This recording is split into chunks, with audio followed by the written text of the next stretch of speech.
Hello. Hello, and welcome back to another exciting night of Q Talk time. We are so excited that you are joining us again tonight. Our tech crew has been working tirelessly to improve the quality of our stream, and we are super excited about that. And of course, you know my wonderful co-hosts, Carmen. Hello, I am here again. Hello, everyone. Hello, and I am here also, Hazan. Thank you. Yeah, and not forget, Mr. Morgana. Hello, everyone. It's nice to be back. Hello, Morgana. And I want to remember you our donation action for Nigeria queer people. In Nigeria, really now have the protest against the police violence, hashtag and SARS, and for queer people, LGBTQI, it's really hard time, and the protest against the violence police. We have on the video the data for the donation. You have two options, PayPal and bank account. Please help us and do a small a little bit donation. And for the audience in the room, we have a spend box on the bar too. You can do a donation too. Thank you very much. Yeah, perfect. Just to add one thing to that, the organization, the local organization that our donations are going towards is an organization called Safe House. It's based in Nigeria, run by the queer community in Nigeria, and it's providing a temporary safe shelter for individuals who are affected by the protests. And they're really doing a phenomenal job, and we would really encourage you to help us in supporting them. Yeah. All right. Our program? Yes, our program for What are you tonight. doing tonight? We have a really wonderful lineup for tonight, starting with the film crew, cast and crew from the beautiful film Alice Junior, who will be interviewed by Max, who we will introduce and bring to the stage very shortly. And the second interview is about a film called LUPE. It's a really touching and interesting film. The location is between Cuba and America, and talk about a guy that searched the the sister in America, and between the story is about the outing of this guy and the transition. And for this film, we have as guests the two film directors. Yes, and now please welcome with me the Brazilian activist and DJ, Max Folly. He is also quartered. Please, Max. Woo!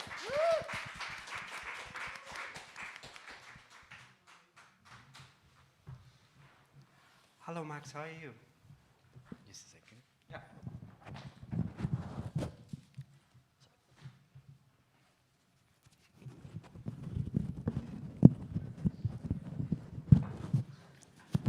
Yes, with Corona pandemic, it will happen. Oh. Hello. Can you hear me well? It looks like you do. How are you? I'm doing good, thank you so much. Just a tiny correction. I prefer to describe myself as a DJ and curator instead of activist. Okay, yeah. Sorry, No and problem. thank you so much. Can you more introduce yourself for us and our fans now in online? Of course. First, thank you so much for the opportunity. I feel delighted to be invited to be talking to such talented people. The movie is absolutely great. If you didn't watch it, you have to. You just have to. I'm sorry, you just have to. It's gonna be. I think it's already on Netflix in the Brazilian catalog, and I'm really happy that this project is having this visibility. Now I'm gonna answer your question, which is talking a little bit about me. I'm Max Folly, also known as Folly Ghost. That's my DJ name. And I've been organizing events, music events, and talks about issues that I find relevant in the social-political scenario currently. And I'm also part of the collective nightclub series and DJ training program for femme, non-binary, and trans folks called No Shade. Thank you so much, Max. And now it's your stage. All right. Okay, thank you. So we're gonna have the cast of. Oh, we're gonna have the trailer before the cast. Essa é a história da menina que gostava de dançar, todo mundo se admirava. Oi, gente, eu sou a Alice Júnior. A menina jamais. Alice, eu tenho 14 anos, escolhi me chamar Marcela. O que acha? Eu acho linda, Marcela. Quando eu escolhi meu nome... Pai, eu tô gravando. Você precisa de mim pra quê? Que você faça as suas malas, a gente vai se mudar.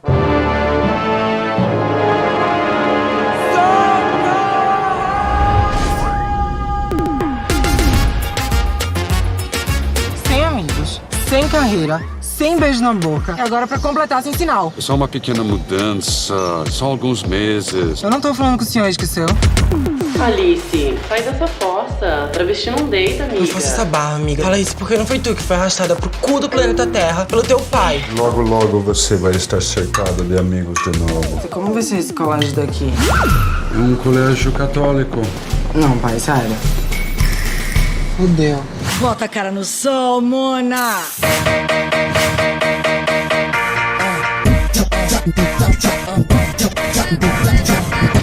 Com licença, professor. Viados ficam por último. Um beijo pra quem é DJ, um beijo pra quem é MC. Oi, meu nome é Viviane. Você é transexual, não é? Fazer amizade com o travesti do ensino médio passa longe dos meus planos de sobrevivência. É a travesti do ensino médio. Um beijo pra travesti. Ei, precisa de ajuda? Tava só fugindo da webmala. A Viviane? Quem nunca? Ai, caralho. Que foi? Precisa refazer o tucking. Quê? Não sei não. Viviane Amorim, você já beijou na boca? Ai, que pergunta mais infantil, Alice. Você disse que acha alguns meninos do colégio bonitos. Quero nomes. Oi, Alice. Esse é o Bruno, meu namorado. A Thaisa fala mal bem de você, sabia? Que você é mó linda. Você namoraria uma menina trans? Você não vai brigar com alguém do seu tamanho? Quem seria esse? Você é o Paraíba de merda.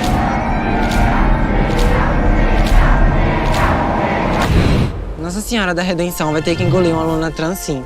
E quem não gostar, que vá a merda. Segura essa marimba! Vocês me conhecem como Alice Júnior. Sou trans, sou osso duro de roer e estou pronta pro que der e vier. E você? Quem é?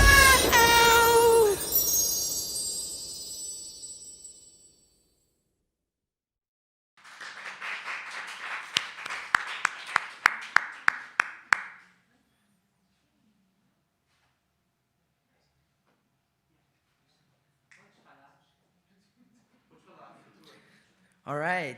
So thank you everyone for being here. I'm really thrilled to having this talk with you all. So I'm gonna first let you folks introduce yourselves.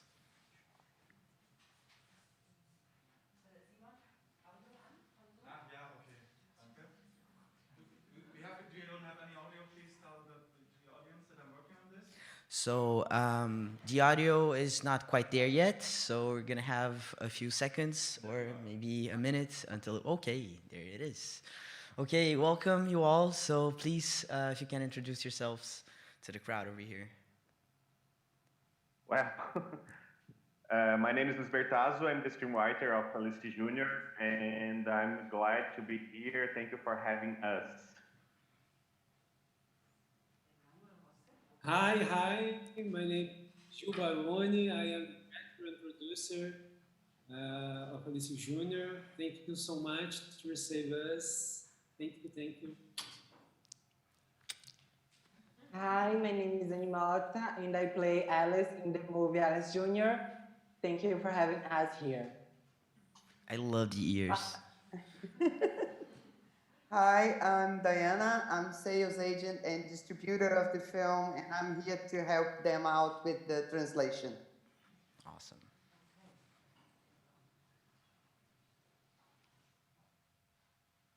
Was that everyone? All right, so let's start. So my first question is, what sparked the idea of writing a story about a trans girl in high school? Well, 8 years ago in Brazil, we had a political project named school without homophobia. And it was made to teach the students and teachers at high school how they can support LGBT community at high school, how they can fight against LGBT phobia.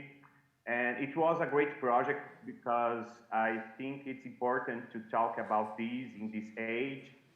But unfortunately, some conservative people, some political conservators make it a pressure to the government to stop at this project, and it was said to us.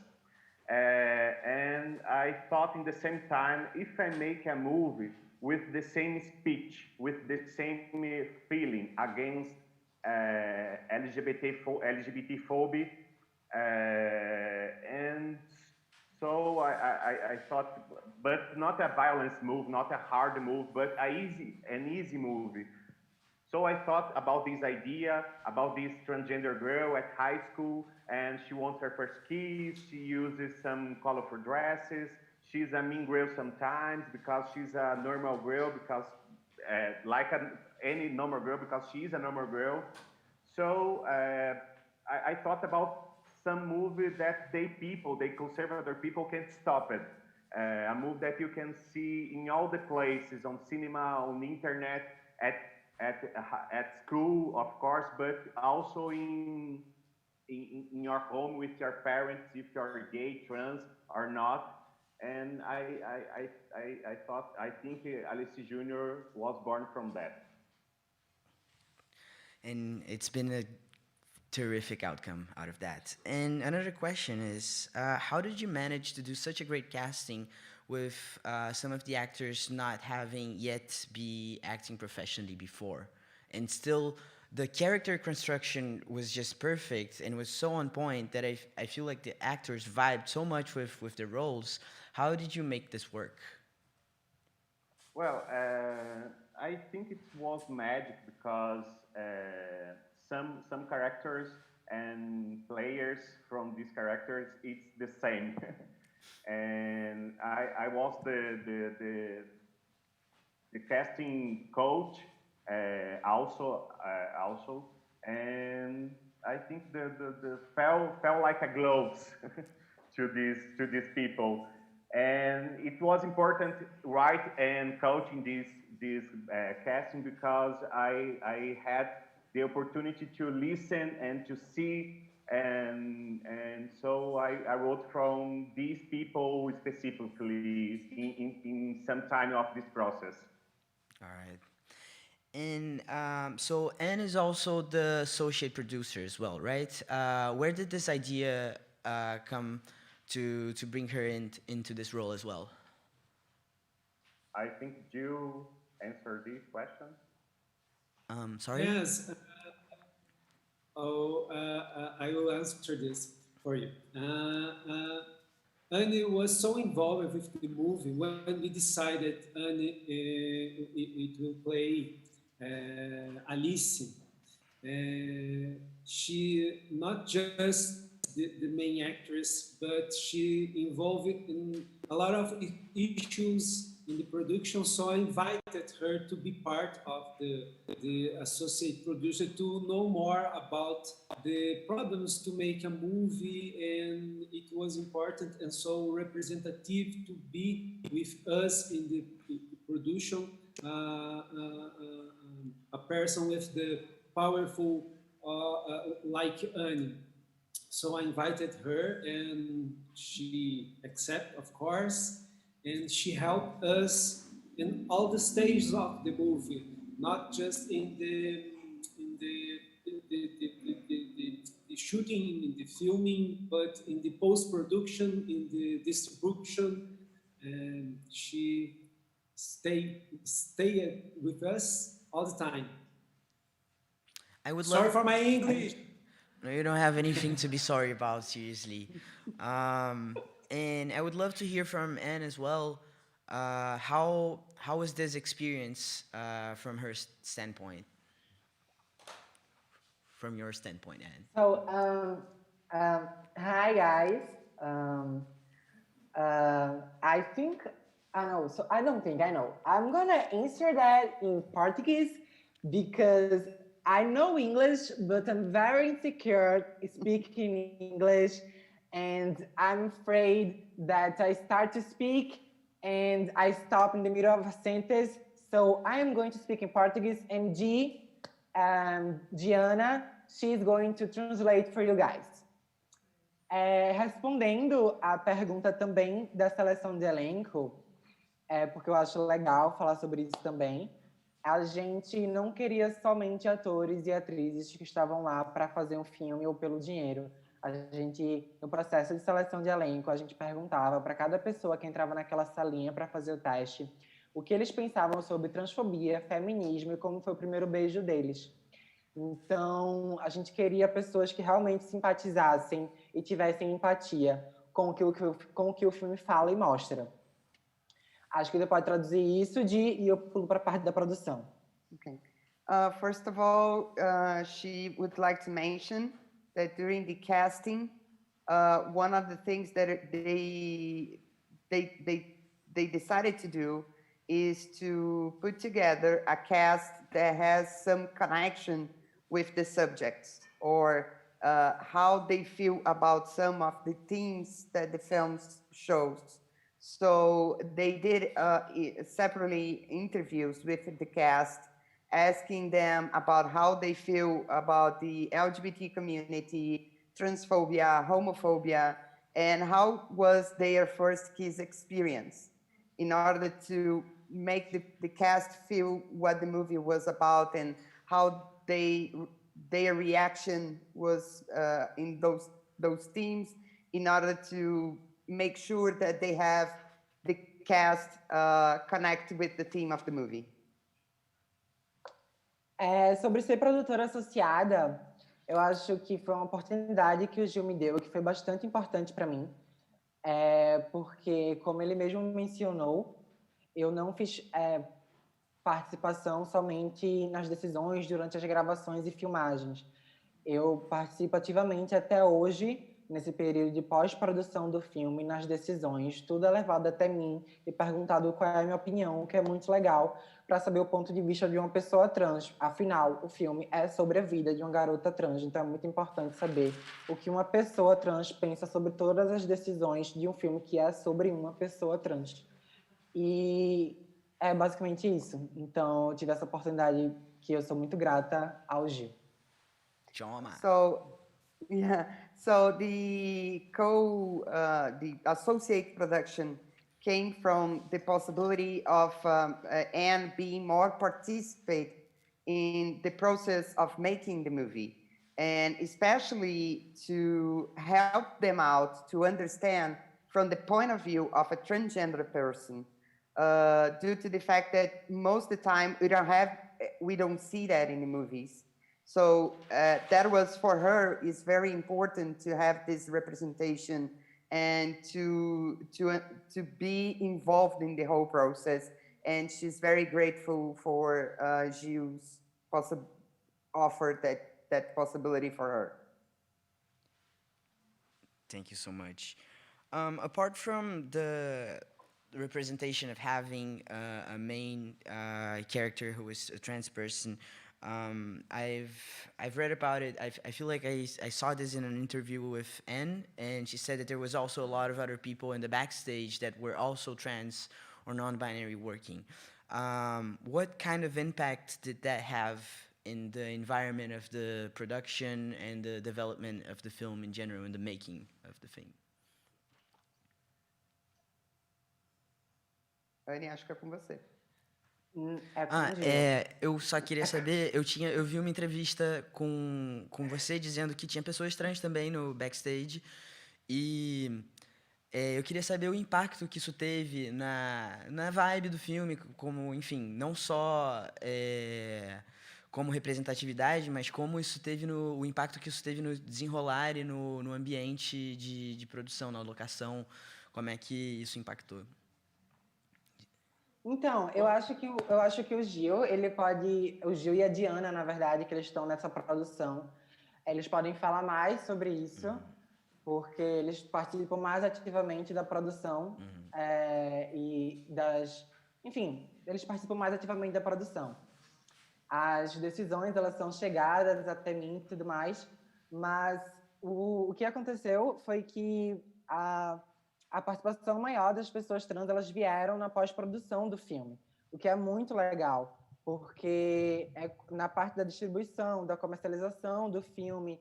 Então, como esse filme vai ser chegado até as pessoas. Então, tem toda a questão de acessibilidade, tem toda a questão de pensar nas pessoas trans, na comunidade LGBT, pelo ponto de vista das pessoas trans que estão trabalhando, né? Então, a gente teve, nessa pós-produção, pessoas trans na distribuição, pessoas trans na mídias sociais do filme, pessoas trans na trilha sonora do filme e tudo mais. Durante as gravações e o filme em si, a gente teve a Alice, que sou eu, e a gente teve as amigas da Alice, que participaram do filme, que são trans. Deixa eu só complementar. Deixa eu traduzir. Deixa só ela traduzir antes, senão vai ficar muita coisa para traduzir. Sorry, we're just going to take a moment so she can translate, otherwise it's going to be hard for her. Remember everything. Thank you.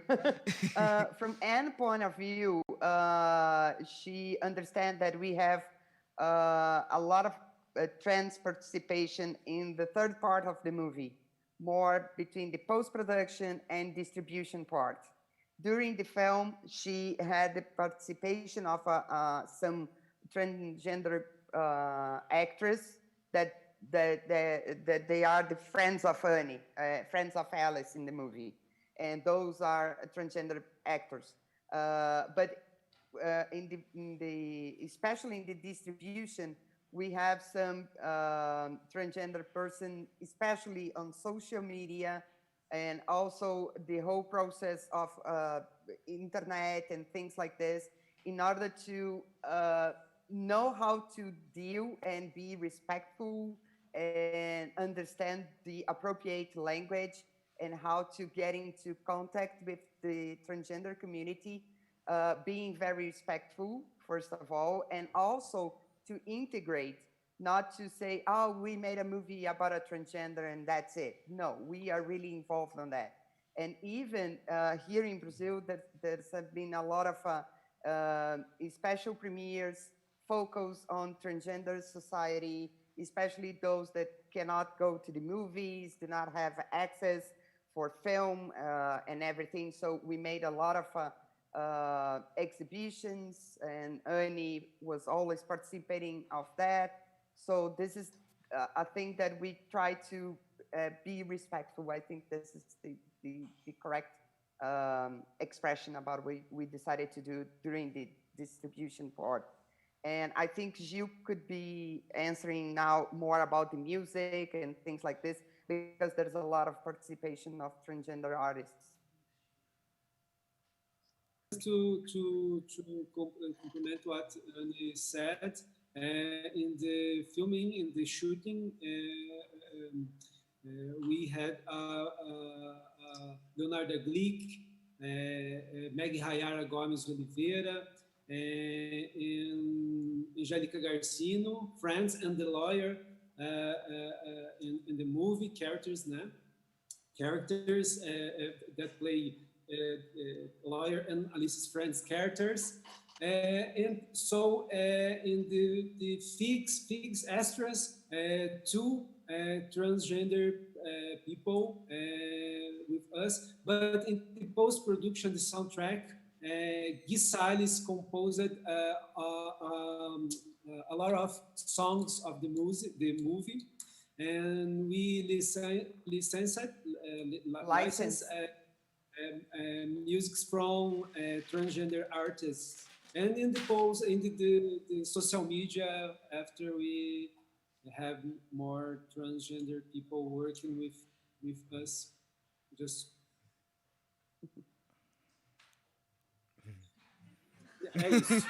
all right. Gil, how did you deal with being a white cis man from the south of Brazil and having an identity that's so distant from what the main character represents and is from your own? How did you deal with taking this job in, and what did you have to think about of your approach in order to have this successful outcome? Oh my God. Precisa de ajuda, entendeu? No, yes, I understand. I understood. And I'm an artist. First of all, I'm an artist. I am a director. So when I read the script, the first treatment of the script, I told to Bertazzo, this is the history that I want to bring to the cinemas. So I felt comfortable to tell this history, or to bring this history to the cinema, because I did this with a lot of responsibility around the theme.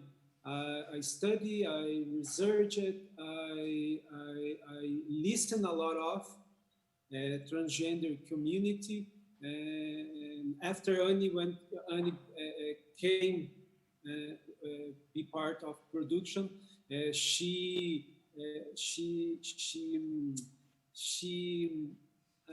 teached us about the transgender issues, and still teaching us till now.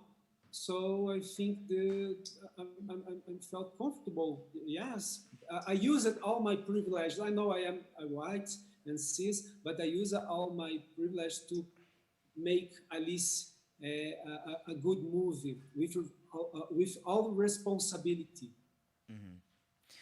Now I'm gonna switch to talk a little bit more about specific parts of the movie, and I would like to first address the swimming pool scene. And I would say that in that scene, when I'm gonna try to make this without giving out spoilers as possible for the people who still didn't watch the movie here, but there is a part in that scene where a lot of viewers would say that it was not such a realistic development of how things would have evolved if it was like real life. Why? What do you think about that? For me? I don't know. Whoever wants to take the question, we want to listen to different points of views. No, you're gonna answer too, baby. You're the director. I'm gonna answer, but you're gonna answer too. And Bertaz is gonna answer too.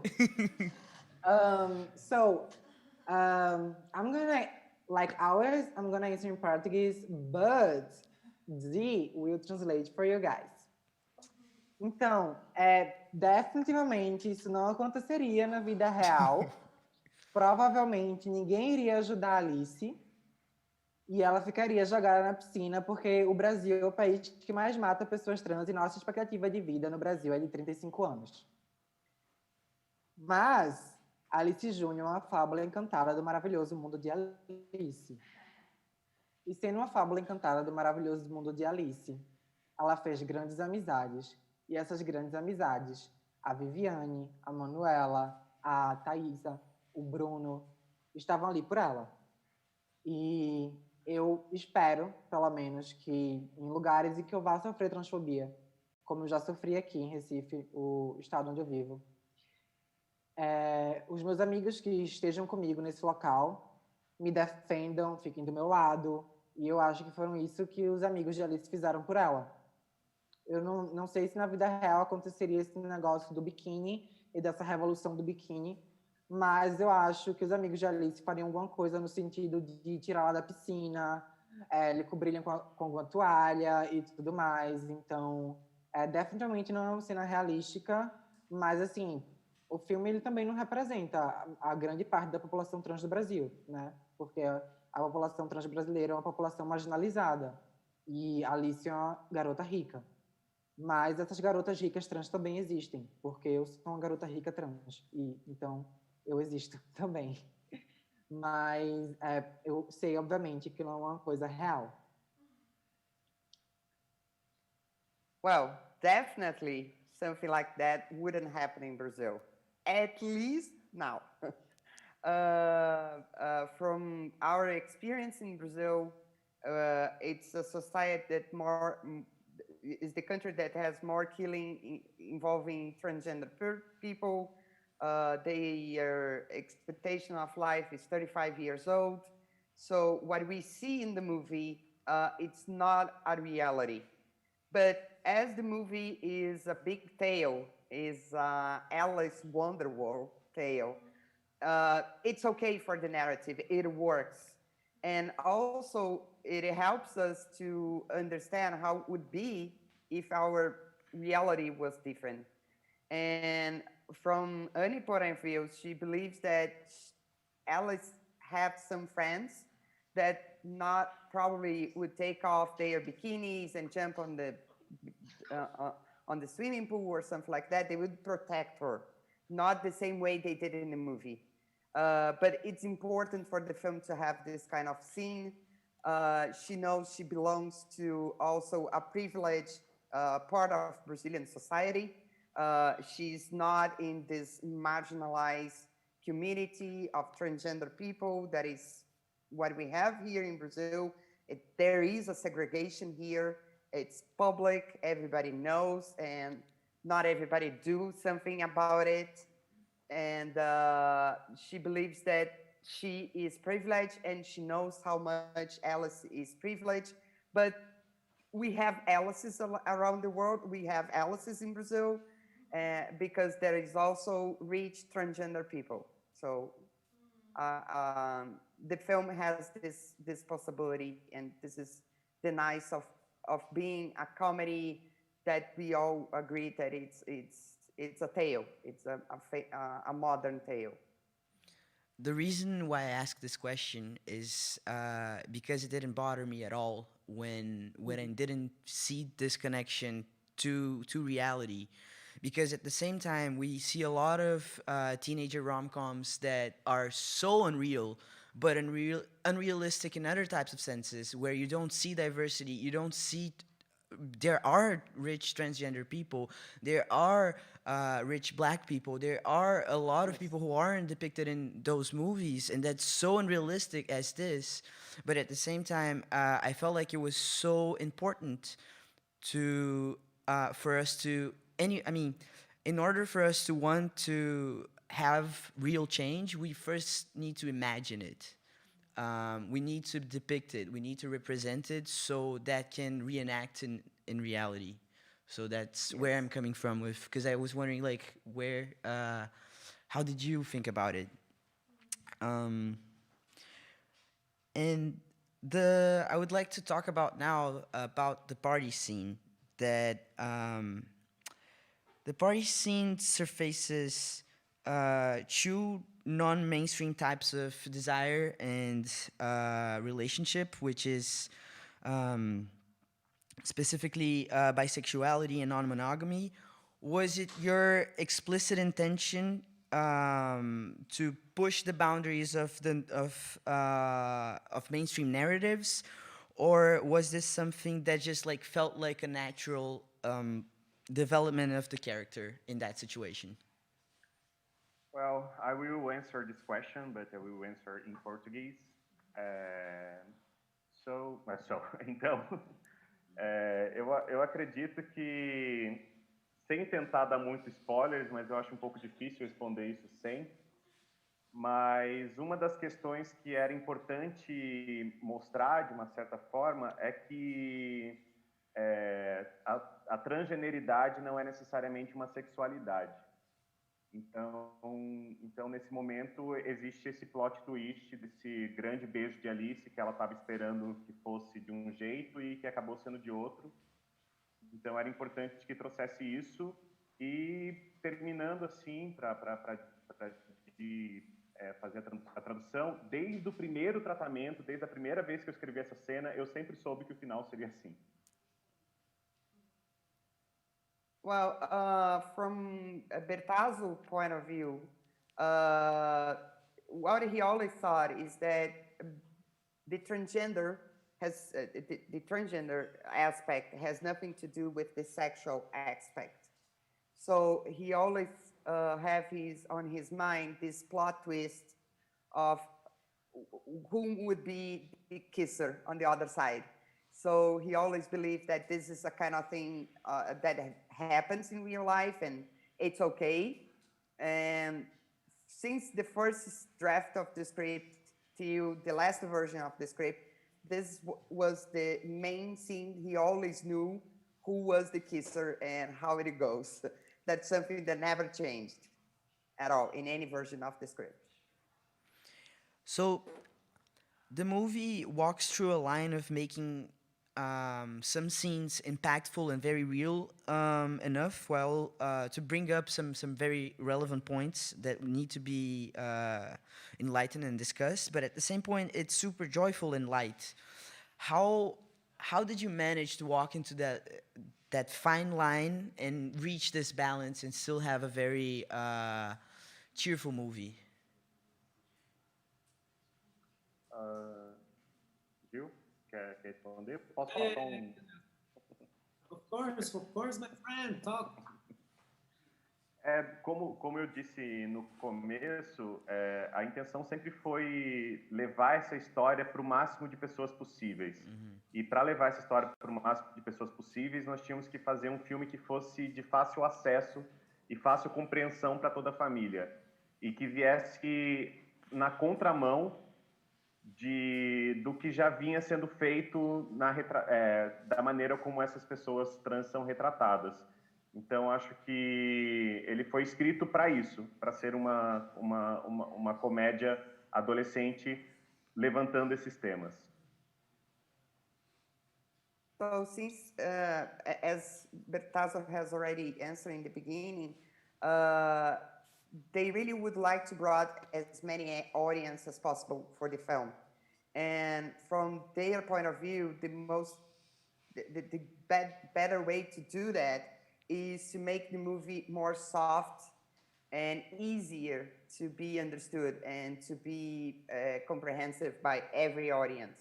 So they decided to make those thin lines between teams in order to bring the story to a level that we haven't seen this before.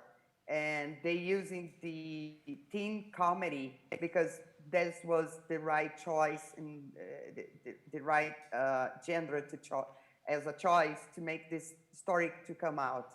And that's something that from my perspective, like as a sales agent, we are listening from everybody out around the globe. This is not the kind of movie that you see coming out from Brazil. It's always sad stories, violent stories, and something like that. And then you have a comedy that shows the other side. And this is important also as a representative of all the diversity that we have in Brazil also. As part of our culture, we also like comedies and we know how to do it. And we can do comedies about anyone. And it's absolutely brilliant because I think we're living a time where everyone is really afraid of putting out material that's not going to be accepted. A lot of content producers were thinking, how can I get my movie, how can I get my production on bigger platforms such as Netflix and still approach those subjects? And you managed to do it in such a brilliant way that not only you were inserted in those really big platforms, and you also, I think, at least it's the first movie that I see about this subject worldwide, not just in Brazil. And you managed to do that. And that's beautiful. Can we just please give it up to that? God damn. All of you, seriously. And I wanted to ask, now that the movie is out in the Netflix catalog, how are you dealing with this kind of visibility?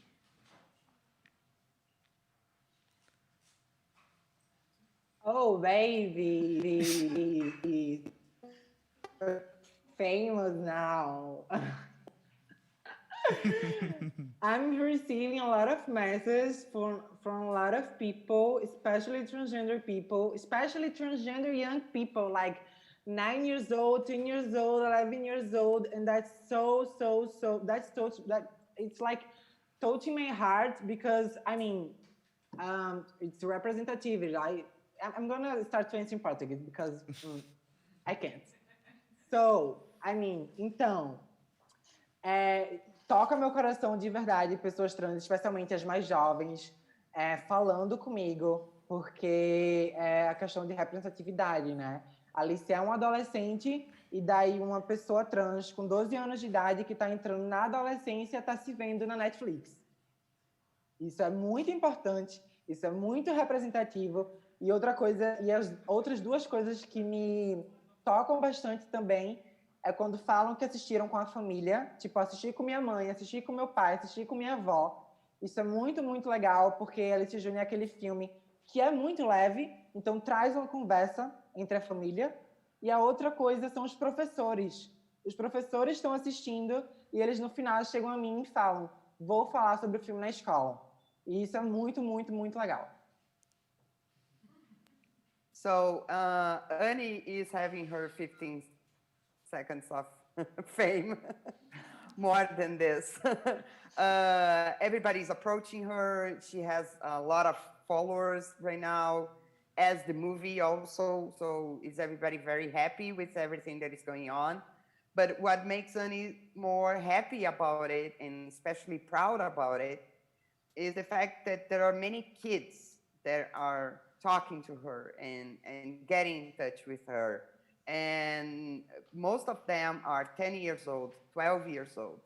So she believes that those teenagers have been touched by a movie that when she had this age, she never had that opportunity to have a movie that represents something that she feels in or she get related to. And also, she's realizing that there's a lot of kids who are watching the movie joined by parents, by grandpas, by brothers, sisters. So it's a family movie, and that's something that really makes everything different in order to be, to understand themselves, to understand the place they belong, and to feel represented and feel respected by their own family. This is important. And another thing that makes all of us very proud, especially Annie, is teachers and professors that are also watching the movie and working with kids and students in schools and everything, making discussion, showing the movie, talking to them. It's really, really embracing all this moment. And as we have all these terrible numbers in Brazil, from my point of view, I think this is the real trans revolution that this movie is making. That really warms my heart because I can relate in a very personal level to that answer in the sense that I'm 33 years old and I had absolutely no representation of trans people when I was young.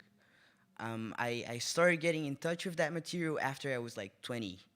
And I had no conversation, like no way of getting into that subject with my family without just hitting an enormous taboo. So I think that the work that you did is just so phenomenally important that I can barely describe with words.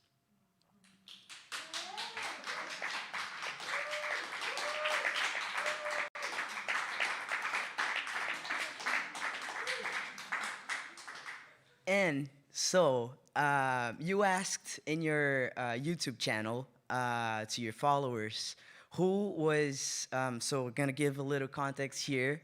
There's a love triangle between Bruno and Alice and Thaisa. So there's some folks who are shipping Bruno and Alice, which is the team Brulice, and there's the team Talice. And I want to ask you, in which team are you? Brulice or team Brulice or team Talice?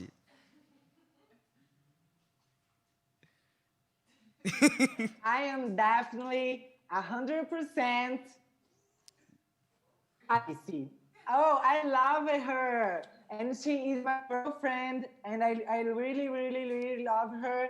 And the scene is very beautiful. The kiss is very beautiful. The music in the scene with the kiss is very beautiful too. I mean, it was a little bit strange to film that scene because it was a very intimate moment, but the final result was incredible, and it was a very beautiful scene. I'm 100% Team Talici. All right. So, and what's next? There's a lot of rumors that are saying that there might come up Alice Jr. 2, or maybe a series is gonna come out of that. Can you confirm something? Do you wish for something to go on? What's coming up next? Ask for Netflix. I don't know. Yes, that's the answer. All right. Netflix. That's the answer. You Netflix, guys Netflix. have you guys have to speak with Netflix. You guys have to ask that to Netflix. All right, let's do that. Q talk time. Next time we're gonna have Netflix producers here, so we can ask them to have Alice Jr. too. Sure. That's The movie the movie, just make sure the movie was licensed to Netflix worldwide. It just premiered in Brazil first, in Portuguese language territories, and it's coming out in other territories as after this whole Alice Jr. tour around the globe ends. We're going to be on worldwide platforms. So pressure Netflix, please. We really would love to see that. Do you have an estimate date of when it's gonna come out worldwide? We still do not have those dates. I believe it will be by the end of the year, because if I'm not wrong, we have film festivals till the end of November. Well, that's great, but I want to show this movie to all my friends, and I cannot give the password that the Q Talk time gave to me, because that's kind of illegal. So yeah, please Netflix, be on it. Probably, yeah. But maybe on iTunes and Google Play, they will be releasing first. I'll let you know, I promise that. Let us know. Yeah, I will. Well, thank you so much. If there's anyone else who would like to ask a question to them in the audience, can raise your hands. Okay, we have a shy audience over here. No problem. Is there any final words that you would like to say? Maybe talk about some other projects, talk about yourselves. Just feel free to add whatever you want, now that we're coming to an end.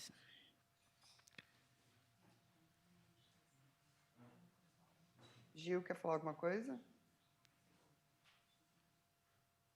I don't have any projects right now, but if any directors or screenwriters are watching me, please contract me. Hire her.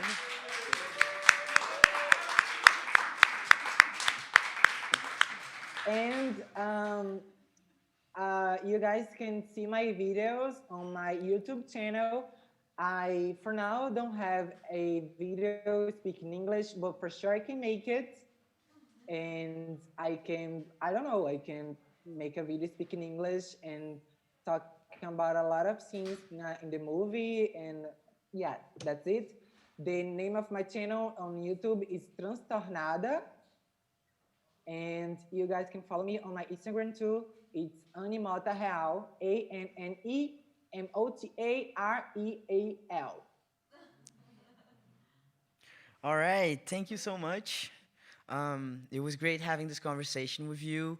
Again, this movie just like touched me in so many levels I can barely describe, and I'm really thankful to have this opportunity to be with you all and have this conversation. All right.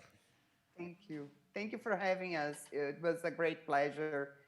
And for those who haven't seen the movie, watch it, enjoy, and you can join us on Instagram, Alice Jr. Oficial, and also you can look at us in Instagram. And thank you very much for this amazing opportunity. Thank you. Thank you.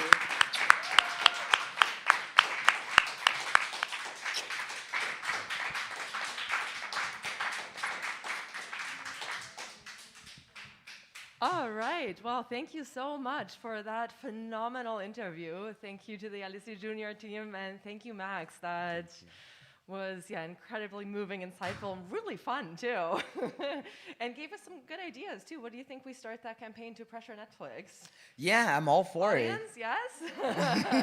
Great. All right. Well, thank you so much for the wonderful interview. Up next, we have a very brief intermission, and then the delightful Mistress Morgana will come and entertain us with 2 phenomenal tutorials for things that are tasty and things that make you look wonderful. Give it up to them.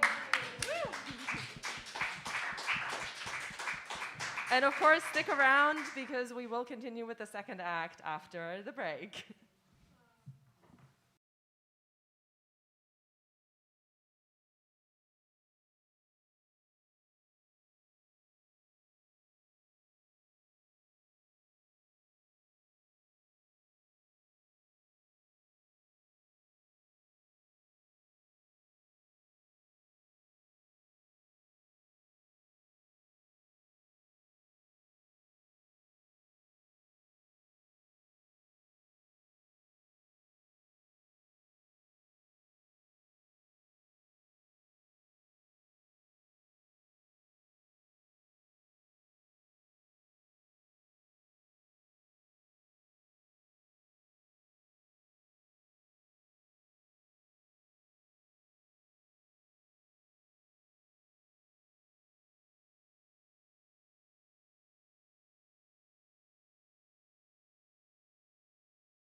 Hello. Hello, Morgana. What do you have tonight?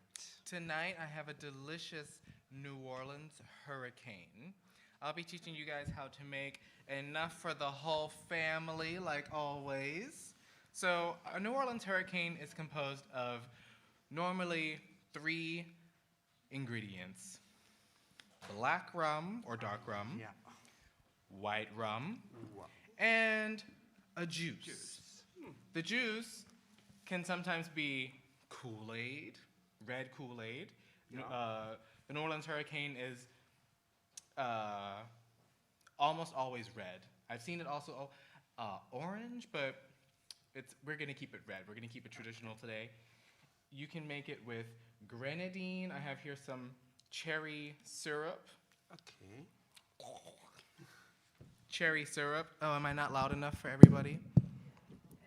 Let me know if I'm not loud enough now, because I can talk louder. Yeah. So, cherry syrup and an orange juice. So either or, but we're gonna do it with some passion fruit juice, or maracuja, as we say in Deutsch, orange juice, and some cherry syrup, or grenadine if you have it at home. So proportions are everything with this drink. I'm going to start with the liquor so I don't get it messed up. Yep. We need 2 parts dark rum. 2 parts. No. Yeah. That's 2 parts. Are you sure it's Don't 2 parts? Don't be counting when I'm doing the bartending now. I'm the bartender. I'll do the counting. Thank you. How many parts? 3 parts white rum. Okay. Yeah, it's 3. Then we want 6 parts. 6. Remember this of number. Both juices. Here's some orange juice. Let me give it a shake. Oh, yeah. Oh. So I'm gonna fill it up to about here with orange and to about here with passion fruit, and top it off with syrup.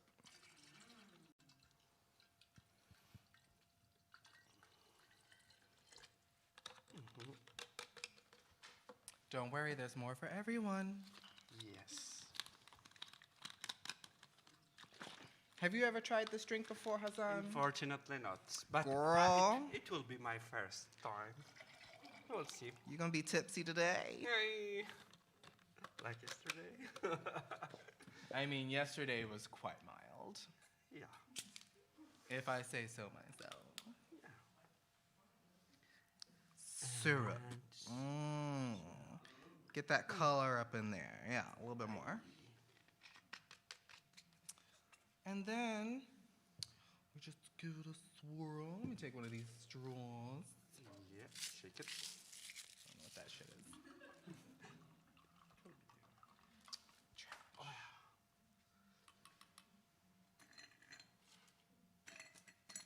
And then you pour it up into a glass with ice, darling. And make sure you taste it. If you want more rum, you can always put more rum. If you want more syrup, you can always put more syrup. More syrup. The idea is that this drink is a tropical rum vacation.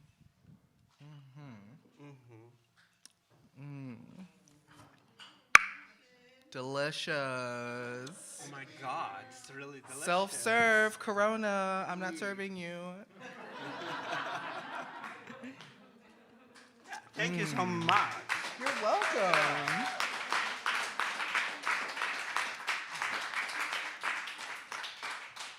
Stay tuned. We'll be back in 5 minutes for a makeup tutorial special. After 5 minutes, see you again. Bye.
Welcome back to our show.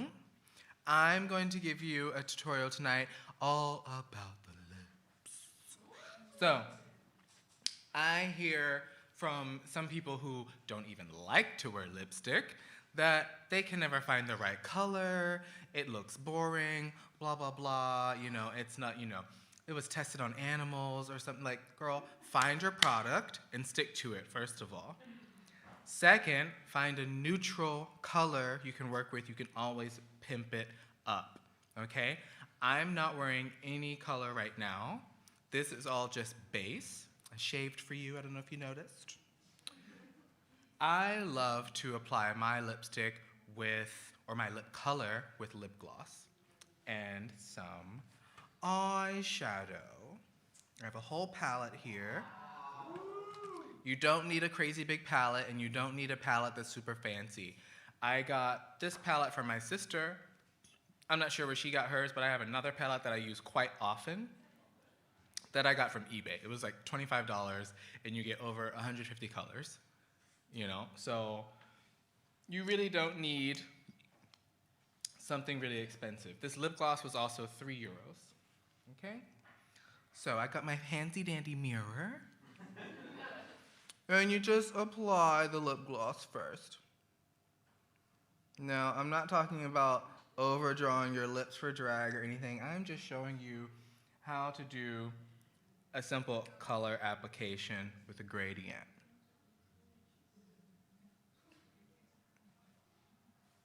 I hope I'm not blocking. Don't want to block my lips from the camera.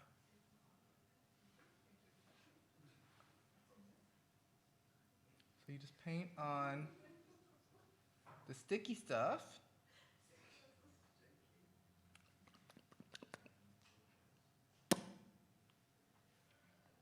And then take a brush, and I like to go from dark to light. So my look is very pink and red. I'm gonna go for some basic pink. Just dab it on.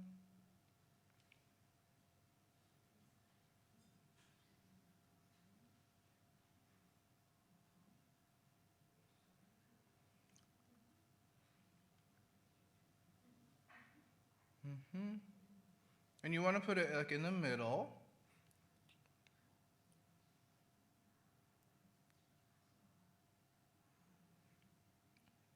And kind of push your lips together a bit every now and then just to get them evenly pigmented. But after you start to get to what your result looks like, you don't need to keep doing that. You can just apply.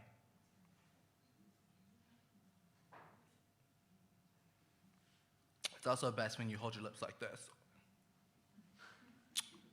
and kiss yourself in the mirror because you're beautiful. And take another brush, and I'm gonna go in with a nice gold.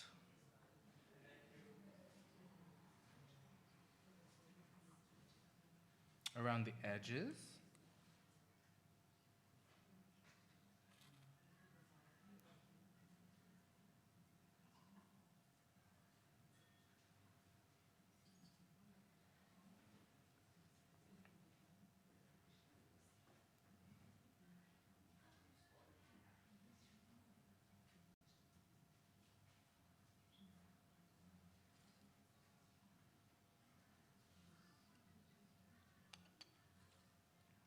Make sure you're kissing yourself often.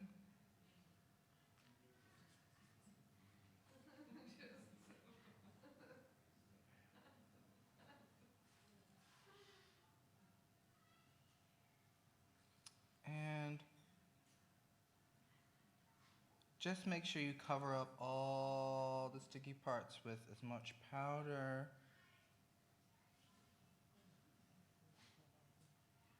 as you can.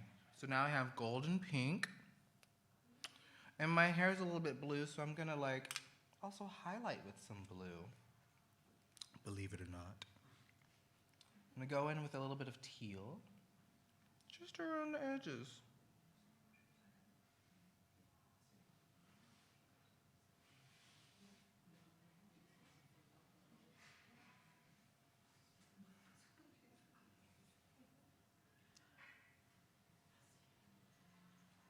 And I'm keeping my lips pursed, ready to kiss myself in the mirror because I'm beautiful, but also to make sure I'm getting the right lip shape that I want.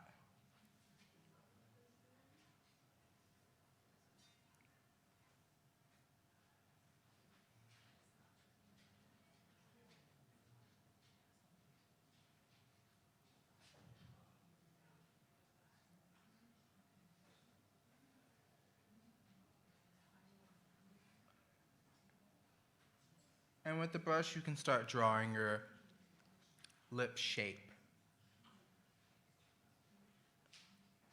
And if you're into overdrawing your lip line, then do it.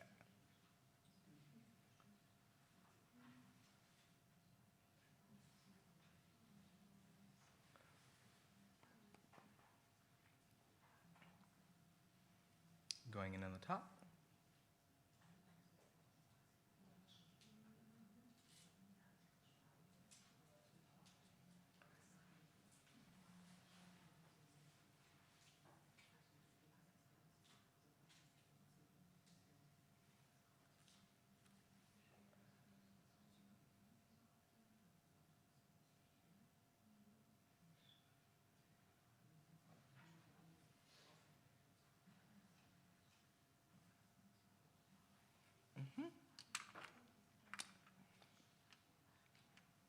Now I've got a nice grading of colors, and now I want to fill it in with a little bit more of that pink because it's too separate. I'm going for like a sparkly watermelon look because my lips are juicy.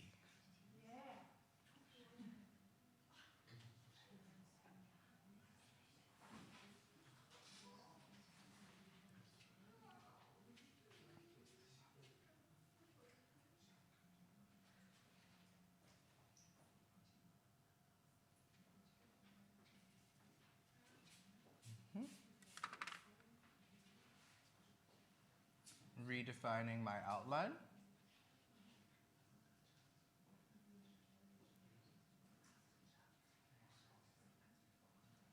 Sometimes easier to pat the powder than draw.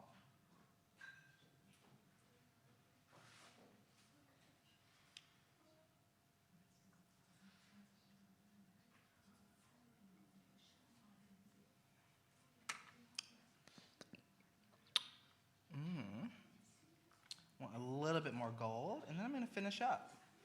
And guess what I'm gonna finish up with? Lip gloss. You guessed it. Reapplying. I don't know what that sign means.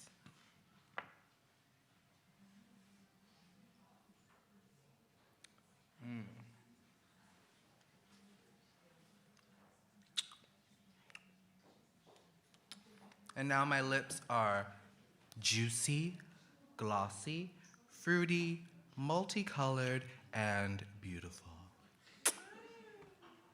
I hope this helped. I hope you loved this tutorial. Please stay tuned for our next interview, and I hope you all have a great evening. Thank you.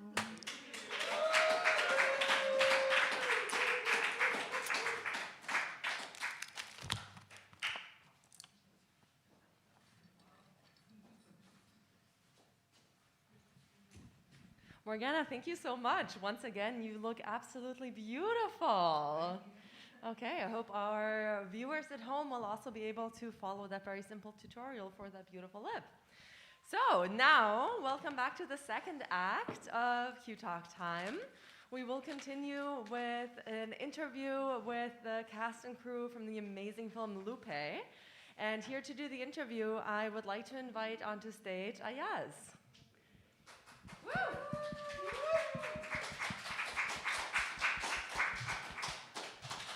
Hi, Ayaz. It's so lovely to see you. Thank you so much for being here with us today. So glad to be here. Yeah, Ayaz is a human rights activist, a human rights defender, and LGBTQI rights defender and activist. If you want to say a little bit more about yourself briefly, we'd be delighted. The mic. Should I sit down? Yes, I will come down here as well.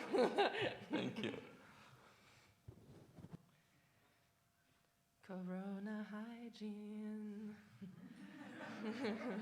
We're so good at that, but it matches your outfit, and that's wonderful. We planned it to the T. I'm obsessed with your jacket. Let me start with that. Oh, well, thank so you so pretty. much. Also matches the microphone. I know, right? Everything is matching today. So I'm very glad to be here. My name is Ayaz. I'm a social entrepreneur first, and I'm a human rights defender focusing on women and LGBT rights. I'm Kurdish. And I'm so glad to be here. It's my first time actually doing this experience, so I hope it's not gonna look weird or boring. No, you're gonna be amazing. Yeah. I hope so. All right, so I know you already prepared for the film and you've seen the film. Yeah. Since some of the audience have not seen the film yet, I would suggest that you watch the trailer with everyone before welcoming the amazing team from LUPE onto the stage. Okay, great. Let's watch the Fantastic. trailer. Thank you.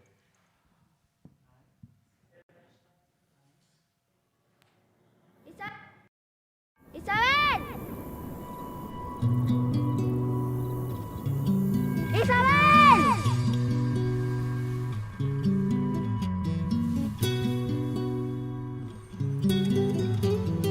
¿Hace cuánto tiempo estás aquí en New York? Unas semanas. Yo estoy aquí buscando una chica que se llama Isabel. Somos hermanas. ¿Y ella trabaja como escort? Sí. ¿Dónde está Isabel? She needs me. You have to figure out your priorities. I know you've been running around trying to find your sister, but you can't help anyone else if you're a mess. I feel very self-conscious about my body. Sometimes I'm just even scared to talk. My voice is so masculine. I know exactly what you're going through. Everything you've done, I'll do. You have a lot to get through, you know. I need to find her first. The longer you wait, the harder it's gonna get. You know, I think you like knocking guys out. If it means getting her back, I won't stop.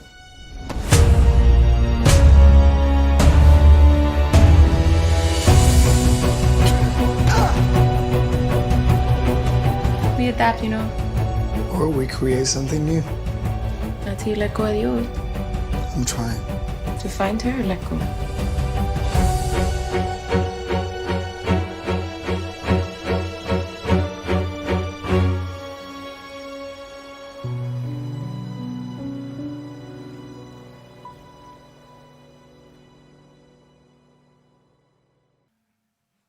Okay.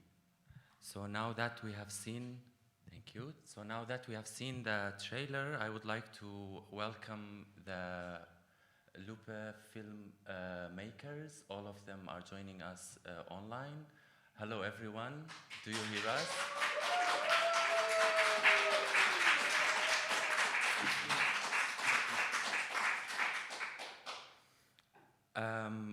Getting started, I would like you, maybe each one of you, to introduce yourself and tell us something maybe interesting or funny, or something we would like the audience to know about you. You want to start? My name is Andre Rose. I'm a filmmaker. I live in right now. I live in Boston. I actually grew up here. There's not. Sorry, we can't hear you very well. I think there are some voice problems. Move a little closer. How's that? Yeah, I think it's better now. I've always had voice problems. My name is Andre Rose. I'm a filmmaker. I live in the northeast of the state, kind of bounce between New York and Boston. There's not a whole lot or exciting to say about myself.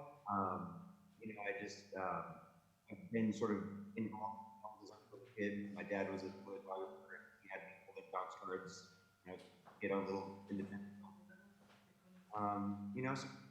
So feel incredibly lucky to be a film that's doing what it's doing, and incredible people that you see here. Exactly, and my name's the only thing interesting about me work on this film, getting to meet people very on the panel, you folks. So glad that these folks are here. They're so fascinating. I learned so much. Hope to talk with everyone here and many more questions.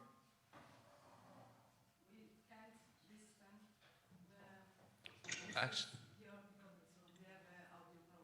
I think the internet connection is very good, so I think if you can check if there are any problems on your side, please. Thank you. Maybe meanwhile we can move to someone else. Hi, can you hear me? Yes, hello. Hey! Hey! My name is Rafael, and I had the pleasure and privilege of playing Lupe. I am currently working at my job because I am, believe it or not, I'm still not famous. I love it. I don't believe that. So I am in the back of the store where I work. There's a back stock. I'm working. Oh my God. But you know, I'm very grateful that all of you guys are interested in our film and are here spending this time with us. So let's have fun. Let's do it. Yes.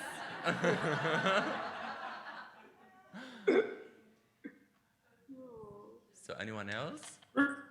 First, 2 seconds. I'll go next, I guess. I said, hey. Hi.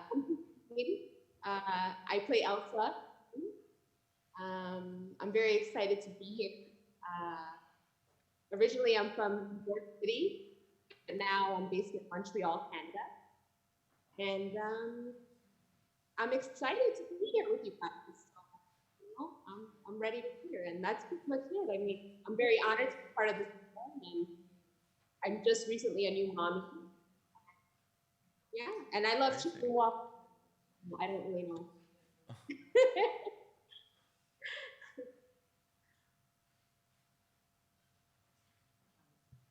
Nice. And anyone else wants to start?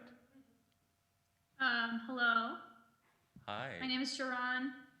I'm the editor based in Los Angeles. And Lupe was my very first film that I edited. And I'm very proud of it.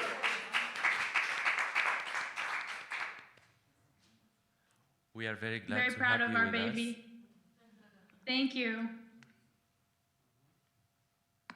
Is anyone else left? I think there's. Hello. Take it away, Carrie. Hello. Hi. Hello, everybody. Hi. My name's Kerry Michelle. I started off helping and working with Shiran on post, but I've since become the executive producer for Lupe, and I love talking about it. So you will have trouble shutting me up. Thank you. This is good. Well, I prepared 20 questions for you because I know you are in love with it, so we're gonna be talking about it the whole night. Good. So now I think everybody, all of us introduced ourselves. Let's get started. Oh, the director. Oh, sorry, I'm very sorry. Who's left? Please, come forward. Did my answer not get put through last time? Who were we Yeah, we missing? couldn't hear you the last time. Yeah, if you guys could repeat, it would be great. Oh, I'm so sorry. Yeah, my name is Chuck Bolo, co-director, and you know, the best thing about this project was I got to work with and meet all the amazing people on this panel, part of this project, and it was very exciting. I learned a lot, and hoping to collaborate with everyone more in the future. Yeah. And Welcome. in case you guys missed me, yeah, that's everybody, right? You guys got me the first time? No, we actually didn't hear you. Can you Oh, say okay. it again? So my name is Andre Phillips. I'm a filmmaker. Live in Boston and New York. I kind of bounce back and forth. There's nothing terribly exciting or interesting to say, about myself. I started working on film sets as a really little kid. My dad was a cinematographer. He had me holding balance cards when I was, a tiny little kid on sets and stuff like that. And so, to go from there to now having a film that's doing what it's doing now and working with the incredibly talented people that I've been working with to make it come true has been, just really wonderful. So we're so glad to be here. Thank you. Well, we're very glad you're all with us tonight. And let me start actually with my first question. And we can agree on a dynamic for this interview. I can ask my questions, and maybe you can choose in your team who wants to answer. And I have some specific questions for specific people. I will say the name if I got the question.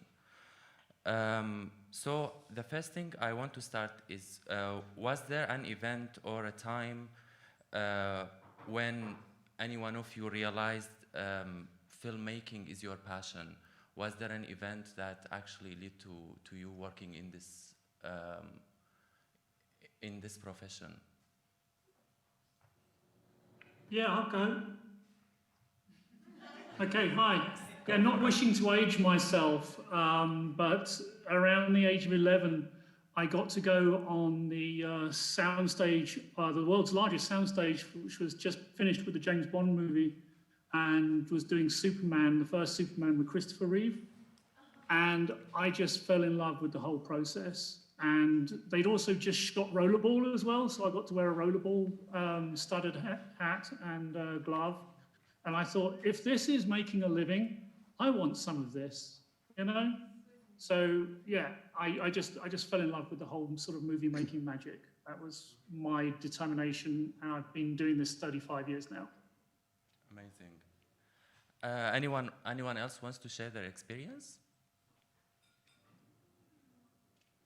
I grew up in Israel, and in Israel you choose majors in high school. So I chose media studies, and I started editing in high school, and I fell in love with it. I was also on set and did some directing, but I realized I'm not fit for the craziness on set. I like the production part of putting all the puzzle pieces together and telling a story, and that's where I fell in love with it. Well, I have actually a question for our producer. Actually, is it harder for you as a filmmaker or as a producer to produce a good movie, or to continue producing it?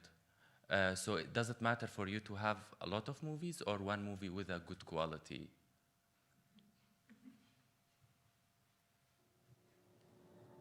Folks want me to take this? Yes, please. You have to know how. You're the professional. Yeah, okay, all righty.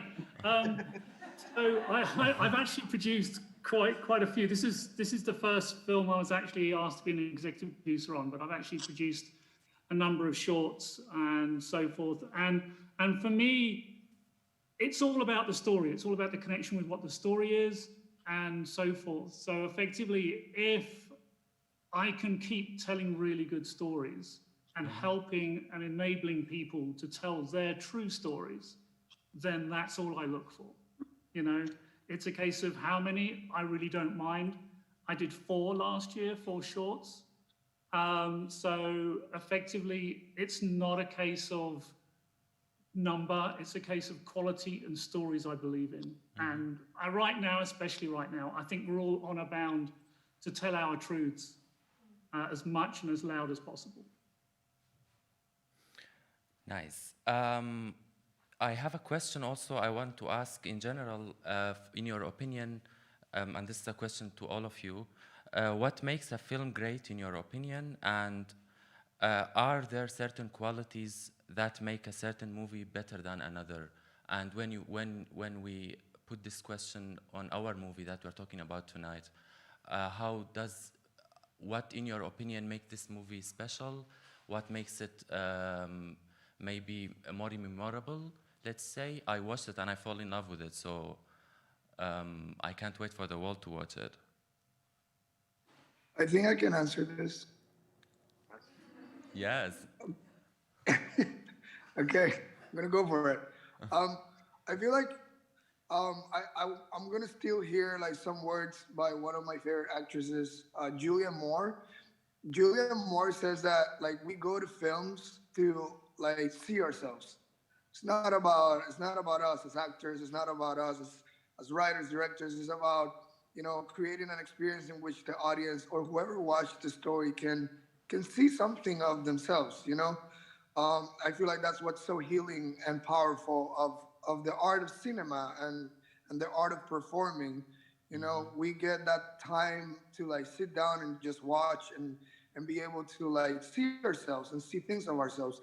And that being said, I feel like Lupe is such a beautiful film in terms of like create such simple truth. The truth of finding like yourself and like finding like like I feel like all of us at some points in our lives have felt that feeling that the character in our movie like struggles with of identity. Who am I? Like who am I within my body and how does that look like and how does that feel? And I feel like that's what Lupe like. It can be a trans film, an LGBTQ film, but at the end of the day, it's a story of identity, of finding like of being comfortable in the skin we live. And I feel like that's something universal that all of us like experience in different moments of our lives. So I'm excited for everyone to watch it. Yeah, could I leap in as well? One of the reasons why I fell in love with the movie, I'm a late transitioner. I didn't transition until I was 50. And to actually see someone going through the same thought processes and struggles I did, but not being portrayed as a serial killer or a victim is freaking huge. Yeah, it's just amazing. And also, I'm an immigrant who's estranged from all my family. None of them want to talk to me. And the fact that Raphael wishes to discover where his sister is something akin to the feeling in my heart of wondering how my children are doing elsewhere in the globe, especially in this time of pandemic. But to see something reflected back where there was a positive message at the end, I thought was just so beautiful and so huge and something we all need to know. Definitely. And do you think, it's a follow-up question actually for you, Carrie, if I'm pronouncing your name right, I'm sorry. That's right, yeah. Yeah. Do you think you actually reflected the experience of trans people in this movie enough, in a way that will actually give a chance of education for people to learn about trans people, or did you just want to show an aspect of trans people's life to the world? How would you classify it? Sorry. I'd classify it from the perspective of the fact that it does reflect a lot back. Something, Shiran approached me to look at the movie and give her notes. And then 3 days later, she asked me why I hadn't given her notes. And I said, she can have notes when I stop crying. It's such a beautiful way of showing this expression. It's not all in your face at once. It's a slow progression. It's an uneasiness. And it's an uneasiness that we all feel inside as trans individuals. But I'm sure those around us that we have to interact with have a similar feeling of strangeness as to how do we interact with you? How is it that people deal with us? And I think it's just dealt with in a really sort of calm, not slap in your face way that is just beautifully paced and put through. Nice. I have a question for our director.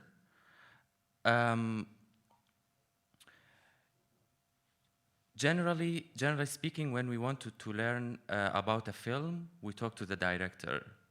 But those that make films know how much they are really collaborations. What makes a fruitful collaboration, in your opinion? And what did you do in LUPE to enhance this collaboration? Like how did you guys meet first? How did you come together to agree on producing a movie for trans people on trans issues?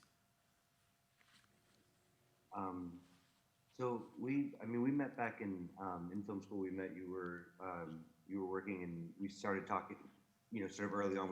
God, that was a surprising number of years ago at this point. And we've sort of been working on different projects. A few short films, different sized client projects and stuff like that, sort of growing and building our repertoire. And we happened to be at a particular point where making a feature was feasible based off sort of where we were personally, where a lot of our team members, because unfortunately, a lot of our crew members who couldn't join us, I wish they could be here because they were an immense and Sharon is here, everybody's incredible expertise that was brought to the film, and the fact that we were able to bring people together at a time. Those factors came together in a particularly perfect way that allowed us to even be able to make a film like LUPE at all. And around the same time, we had gotten to know someone who's in the film who plays Lena, Lupe's closest friend, and in getting to know her and learning about her story and learning quite a bit about her story, and with just due to her incredible generosity with and openness in speaking with us, we started to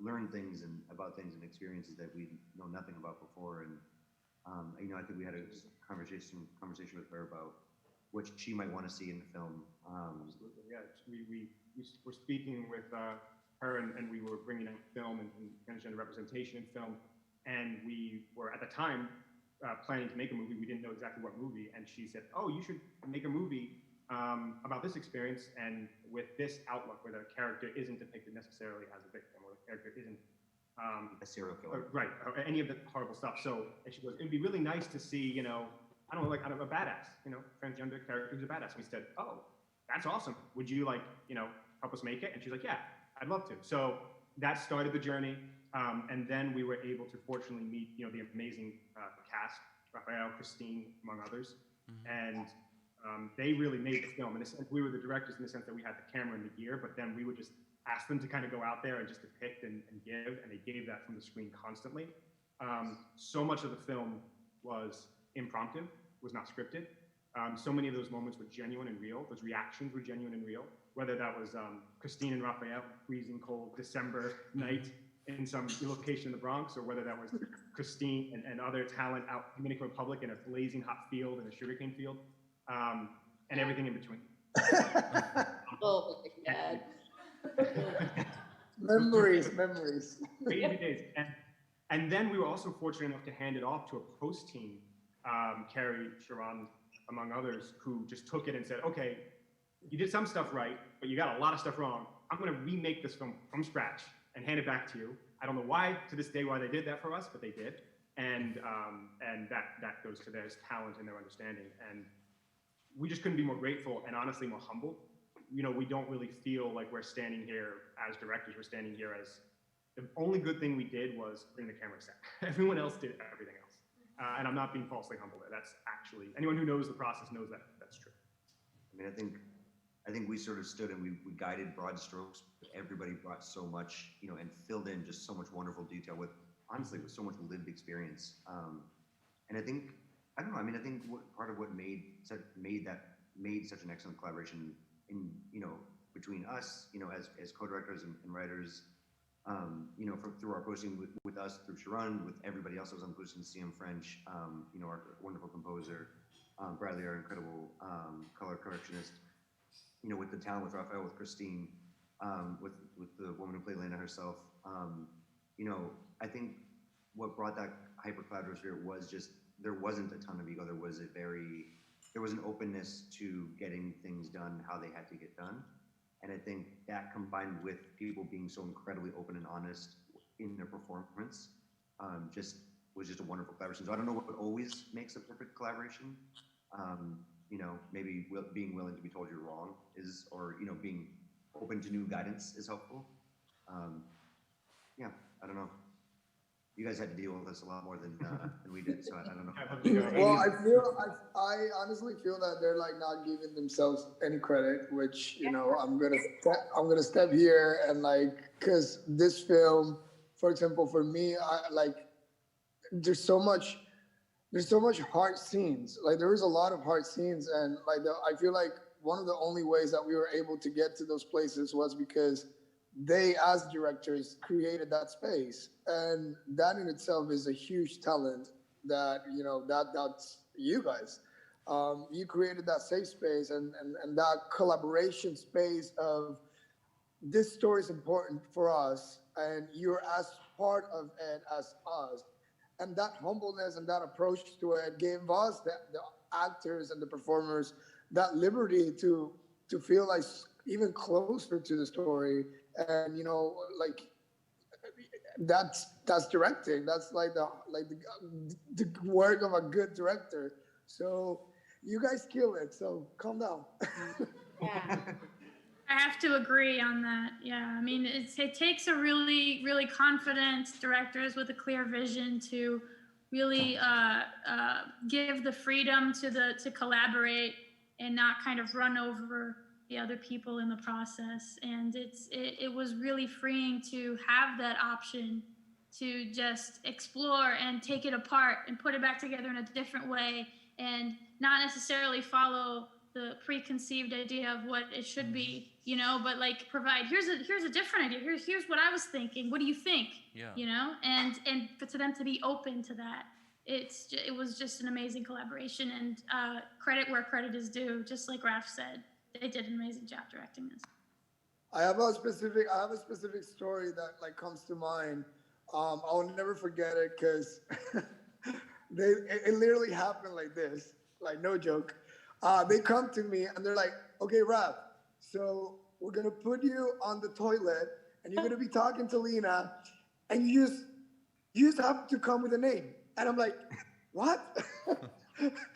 Like, this scene was not scripted at all. And they literally tell me 5 minutes before rolling the cameras, you're going to sit there and you're just going to, you know, relax and just come up with a name. And I'm like, okay, I can do that.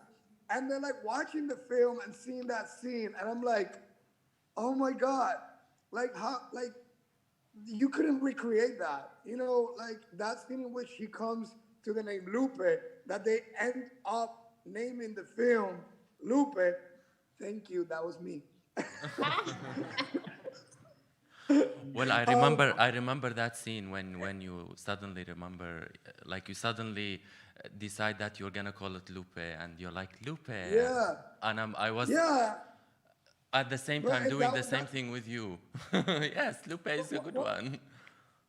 But what I'm saying is that beautiful moment, that beautiful scene, that comes as a result of that beautiful trust and that beautiful space that Andres and Charles create for us, the actors.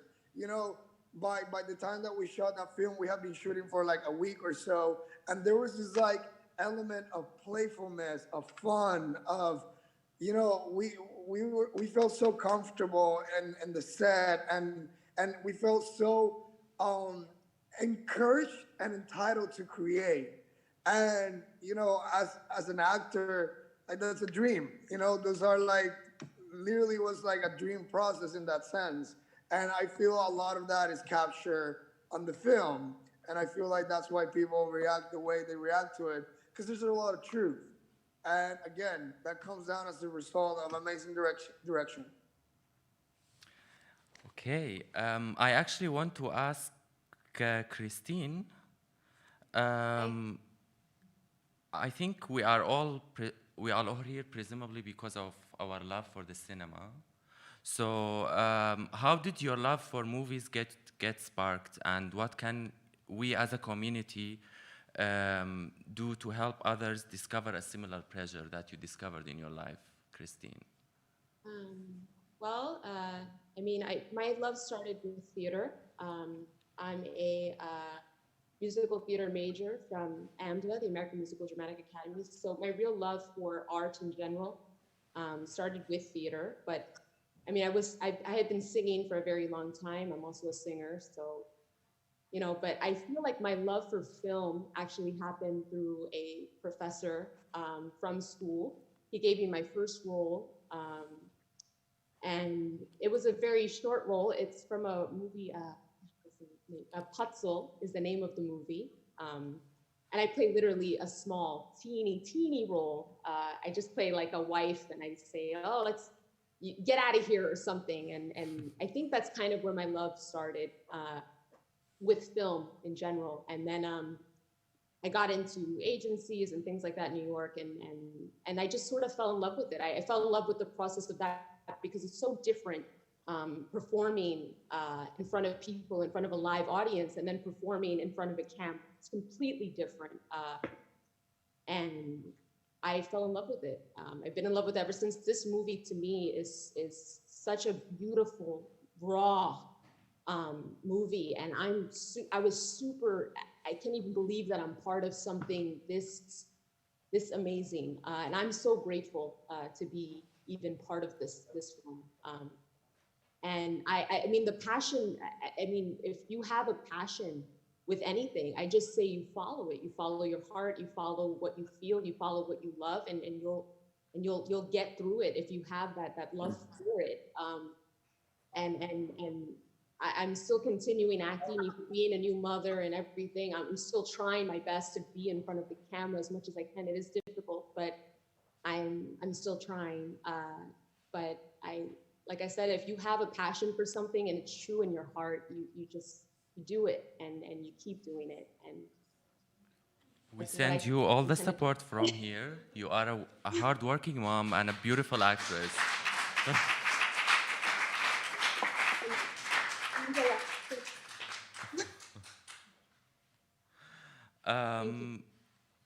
Also, I just want to say that all of this actually, like the whole movie, it all starts from a script.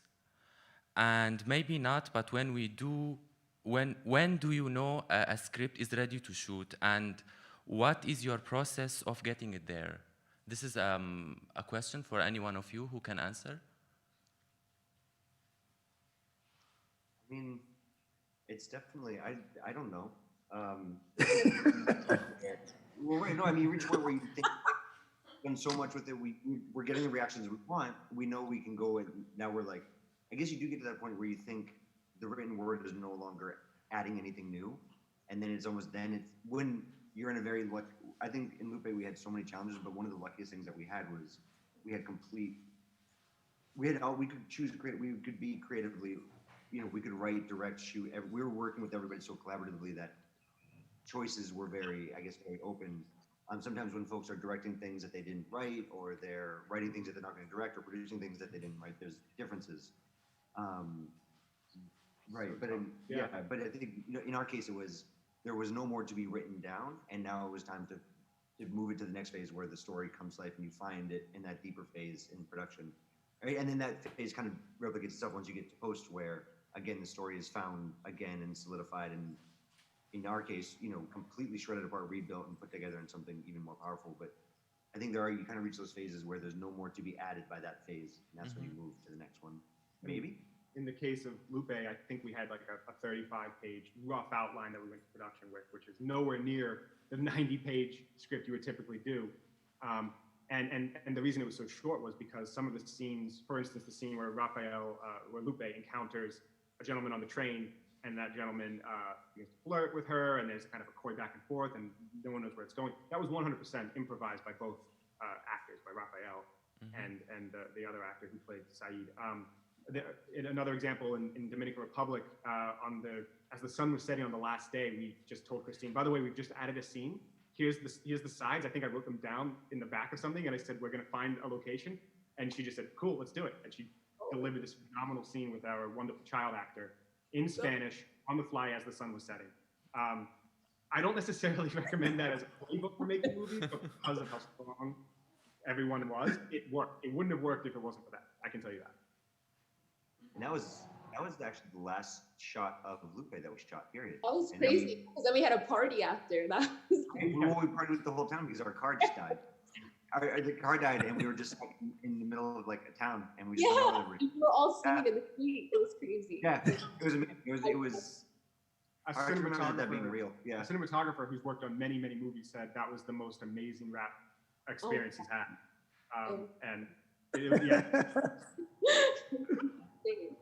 and actually, I think I'm thinking about these things again, because you kind of, making a film is such an intense process that you kind of forget some things, but like thinking about that scene where Matt or the character, Saeed, the character in the film, and Lupe, they have this sort of roaming flirtation where they get off the train, they walk up and down the street together, they kind of have this back and forth, very kind of, I don't know if it's only New York, but there's that city thing where you meet someone and you walk for miles and you go all over the place, and it's kind of a moment like that. I think, Rafael, you walked at least a mile as we shot that scene, just doing that scene live, walking up and down the streets, walking under the train there. And I know that you and Tom, Tom worked about 1.5 miles with the camera on his shoulder shooting that stuff. So there's this incredible thing where you kind of forget all the incredible hard work that not just yourself, but everybody else put into like any little thing. So that scene where it's like, it was live and we let them build it and all this stuff happened, but everybody was literally walking up and down the street from over 1 mile, right? Getting this stuff Cold too. And it was freezing. It was middle of February, January in New York, kind of nasty cold. It's always kind of fun to remember all these like incredibly difficult things that everybody did to make it happen. Okay, I just want to maybe connect to our modern world a little bit, and like maybe ask your opinion about today in like social media and all this crazy technology we have. In the past, we used to like our main ways to watch movies were the cinema or basically a TV screen at home. Now we can watch movies online, we can watch movies on Facebook, on YouTube, on Netflix, wherever we want. How do you think this, maybe our producer can answer this, or any of you actually, how do you think today's changing filming world will affect you as a producer, or affect you as a crew, as a movie, and how do you think, is this helping you or is this hurting you in a way? Okay, I'll just quickly talk to the fact that it really does have to up your game with your storytelling, because there are so many great storytellers out there. It's easy to get lost inside the noise. So effectively, you really have to have a passion to make the very best you can, because there's so much pap out there. And believe me, I work in post a lot, and some of the stuff that's going out right now, I really wouldn't want to put my name to. But we have to feed the beast. But in amongst feeding that beast, you get these beautiful nuggets like Lupe and others that will rise to the top. So although there's more opportunity, you have to make more of your opportunity and tell a better story to get seen. Well, are you planning for Lupe to be online, or are you gonna, when is it gonna be shown? Are you gonna give it to Netflix, for example? Should we make a campaign for you too? Or I don't believe we can talk to that right now. More news coming soon. Yeah, exciting news coming soon, but we have to be quiet about it. That point has been made very clear to me. I see, okay. Well, I want to ask about your responsibility as filmmakers towards culture and towards our community. Do you feel that being a filmmaker actually makes you feel responsible towards your culture, towards your community, because you have to educate people through your movies? Or do you think it's your job, it's your hobby, it's your passion, you don't have to have a message behind it? And what would you describe the message behind LUPE, of course?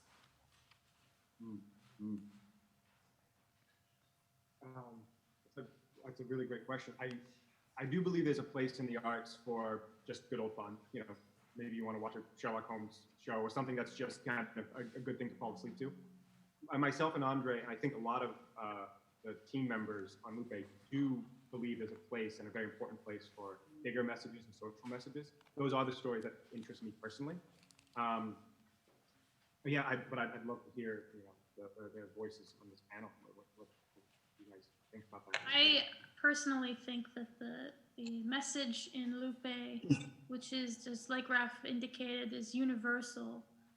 Because what happens, I mean, without spoiling, but the ultimate message is he and then she goes in search of her sister, but really the search is for herself. And I think the ultimate message would be to be happy and content with who you are, and don't hang your happiness on somebody else, you know. And so I think that's the ultimate message. For me, also, there's a very powerful message in which I feel every person can identify with, and like being women, like can look many different ways, you know, because she's finding her woman through the film, and like, how does my woman looks like, and how does my woman walks, and how does my woman feels and exist. And I feel that end, like Carrie says, is so powerful because we see her in what we feel will be her woman, and how free and comfortable she is within her skin of her new woman. And that woman not necessarily looks like the image that, you know, or the stereotype of womanhood and femininity that we might have. And I find that so healing because personally, I consider myself a non-binary person. Um, Divine femininity lives within all of us. All of us have access to that femininity, and our culture and our society and our worlds and our religions like punish and suppress all that within ourselves. And I feel like Lupe is such a powerful film because it celebrates that divine femininity in its most original self-expression. Like, and I feel like that's a very needed message. Yeah, I'd like to support that.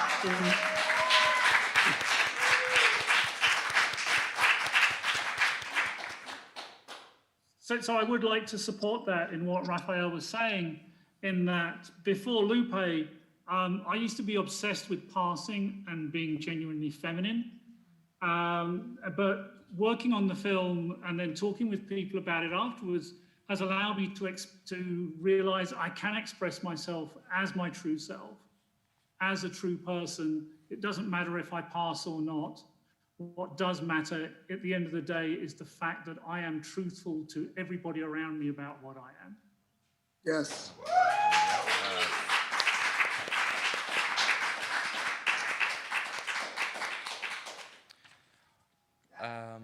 I have two more questions actually, and maybe we can then move to the audience if they have any questions. The first question is for our two main actors. I see how much both of you are in love with the movie, and I of course I understand it because I've watched the movie. I would like to know what message or what lesson you as a person learned from this movie, and do you think there are part of your life, I mean you already mentioned this maybe in your previous answer, but are there anything else that you want to add, or maybe Christine has something to add, something from your life that actually was shown in the movie or you related to in the movie?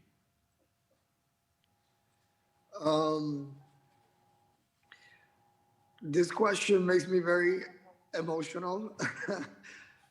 Just have in mind that we shot Lupe, I think like 5 years ago, guys. Yeah, almost 2014, I think we started.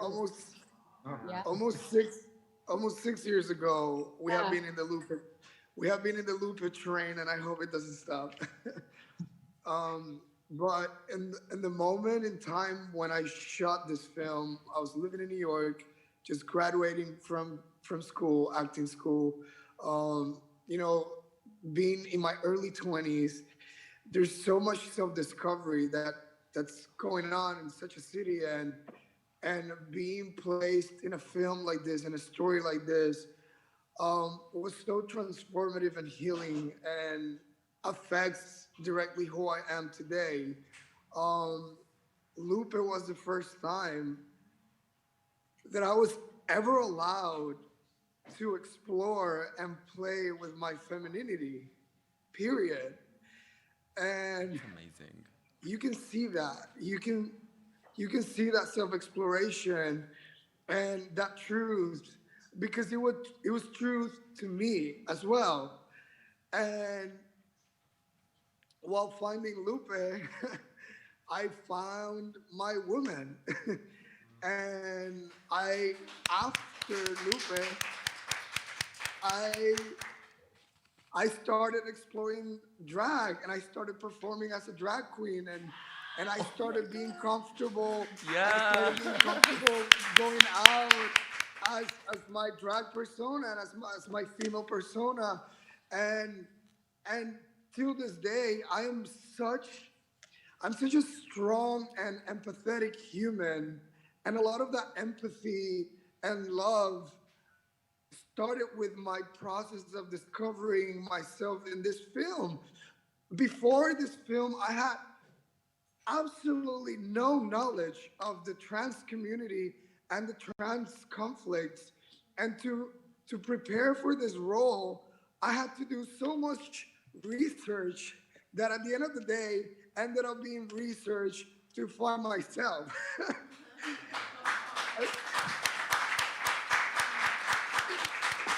It really makes me emotional, because all of a sudden I was like feeling that I was preparing for a character, but then this character was preparing me for life. Oh my God. And I feel so. We love you, Raphael. We love you so much. I love you. I feel so blessed because Lupe was a story that healed me and made me the powerful human that I am and the powerful storyteller that I am.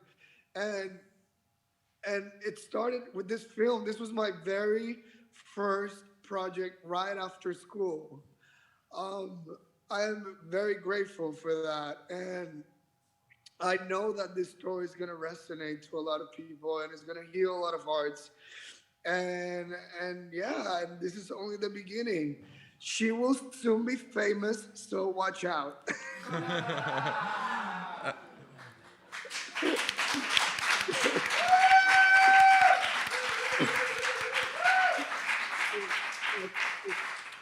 Well, Raphael, I saw your transition on, like, I was there with you. So experiencing that, I remember everything that you were going through and everything we were going through the conversations that we will have during the scenes, before the scenes, after we shoot the scenes, it was just, oh my God, I cried because you were holding my hand, you were being my real best friend in camera and after camera. It was crazy, and I think about it, and it was an emotional time, I think, for all of us, because me too. I mean, I had just started things in my life, and this was my first big role in a way, and I didn't even know if I was comfortable. Even I remember I had a nudity scene, and for me, that was something that was hard. And luckily, Chuck and Andre, everyone made that very comfortable for me, because that was something that I had to explore, and I had to. And I felt it was done very classy, but I remember personally that was a struggle for me to do. But the film and the script, I mean, it speaks for itself. And playing even the role I played, I'm a very bubbly, nice person. So like this sort of deceitful kind of person. I mean, it's just, I mean, it's just insane the things that we went through. And I've grown from all of those experiences, and to this day, Lupe is the best role I've ever played in my life. And being part of this film, Elsa, I mean, I mixed those up, by the way. Being Elsa and playing in was the best thing I've ever done, and the best role I've ever played. And being an actor on this, they made me so comfortable, and going through this with you, Raphael, because you are the bones of this film. I mean, you are the picture, and being able to witness that, when I saw it myself for the first time, it was it was a very emotional experience. And my husband was next to me, and he cried because he has never seen me on screen. And this film is just by far relatable. And we keep saying universal. This film is relatable to everyone, every color, every gender, because I think the overall message is to stay true to yourself. That's it. Stay true to who you are in your heart, and that's it. That's it. That's the message. And I love you, Christine. Thank you so much. Thank you so much both for being very honest and for sharing all of this with us. Well, I mean, all what I can say, like, follow Raphael because she wants to be famous. So we have to follow her. And follow Christina, of course, because I think you're going to be famous. Like, I watched the movie with my friend, actually, and we looked at both of you and we were like, oh, these people will be famous.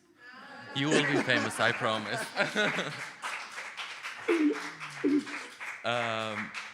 My last question is actually about film festivals, and I don't know who wants to answer this.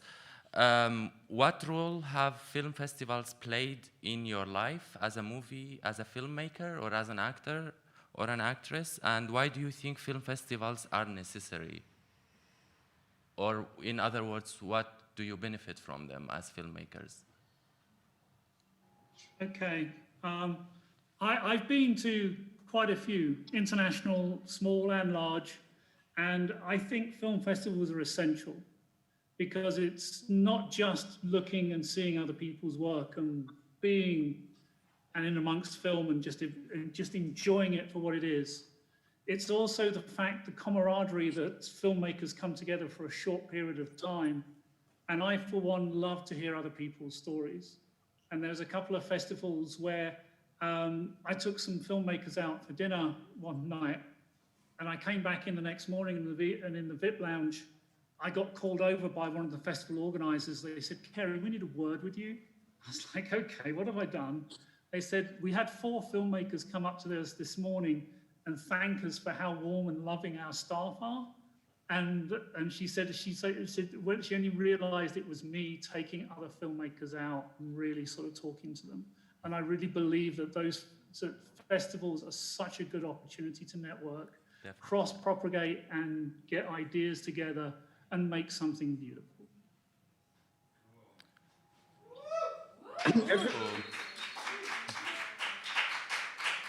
I feel festivals are incredibly important because, like, you know, we're able to tell these like unique stories that, you know, are not necessarily backed up by, you know, giant studio houses and big budgets, and they get to the bone of, you know, truths and untold stories.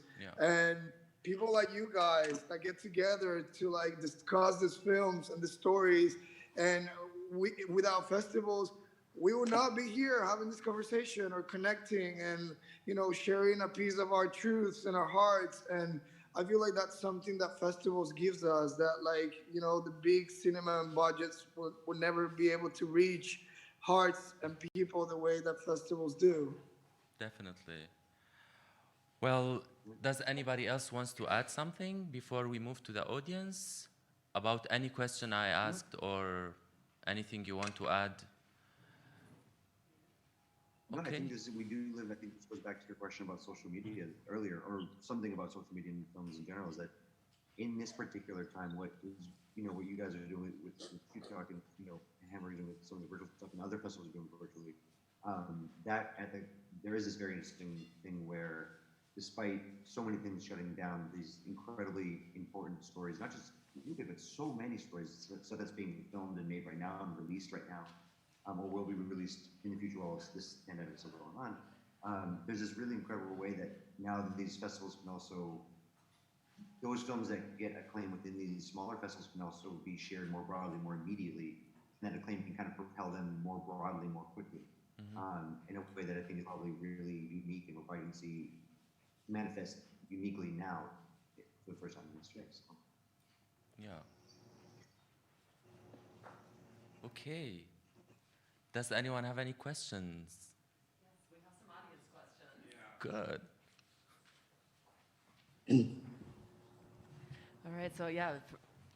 Hello? Yes? Is this on? Yes. Yeah, thank you so much for this incredibly intimate and profoundly touching interview. But I'm just here to ask a question from the audience, which is, what is the connection to the Cuban community? Why was it so important to tell this story from the perspective of the Cuban community? Well, I feel like, can I answer this?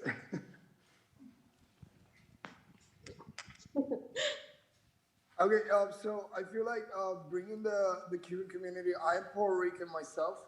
I'm Latino and a Puerto Rican, and I feel like Andre and Charles wanted to get close to that as well. And I feel like bringing the character as an immigrant, Cuban specific, it brings like a whole different color into the film, into the conflict. Because you being immigrant, we know how Americans treat immigrants, and I mean we see how Americans treat themselves. It's not the most it's not the nicest place to be right now, and especially being an immigrant and then struggling with the process of transitioning and being a trans female, it solves, I feel, also the option why she couldn't find help and financial help. She's literally alone. It isolates the character into this world of what America is.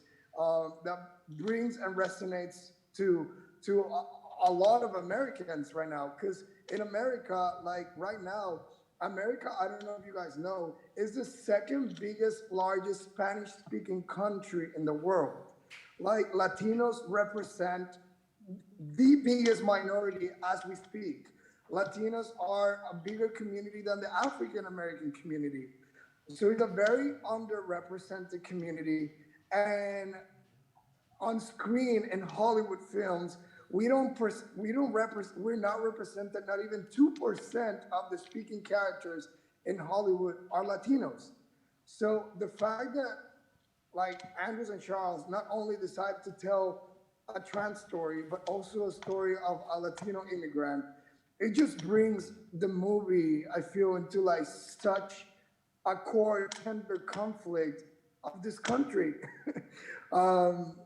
And I'm very passionate about it, you can tell.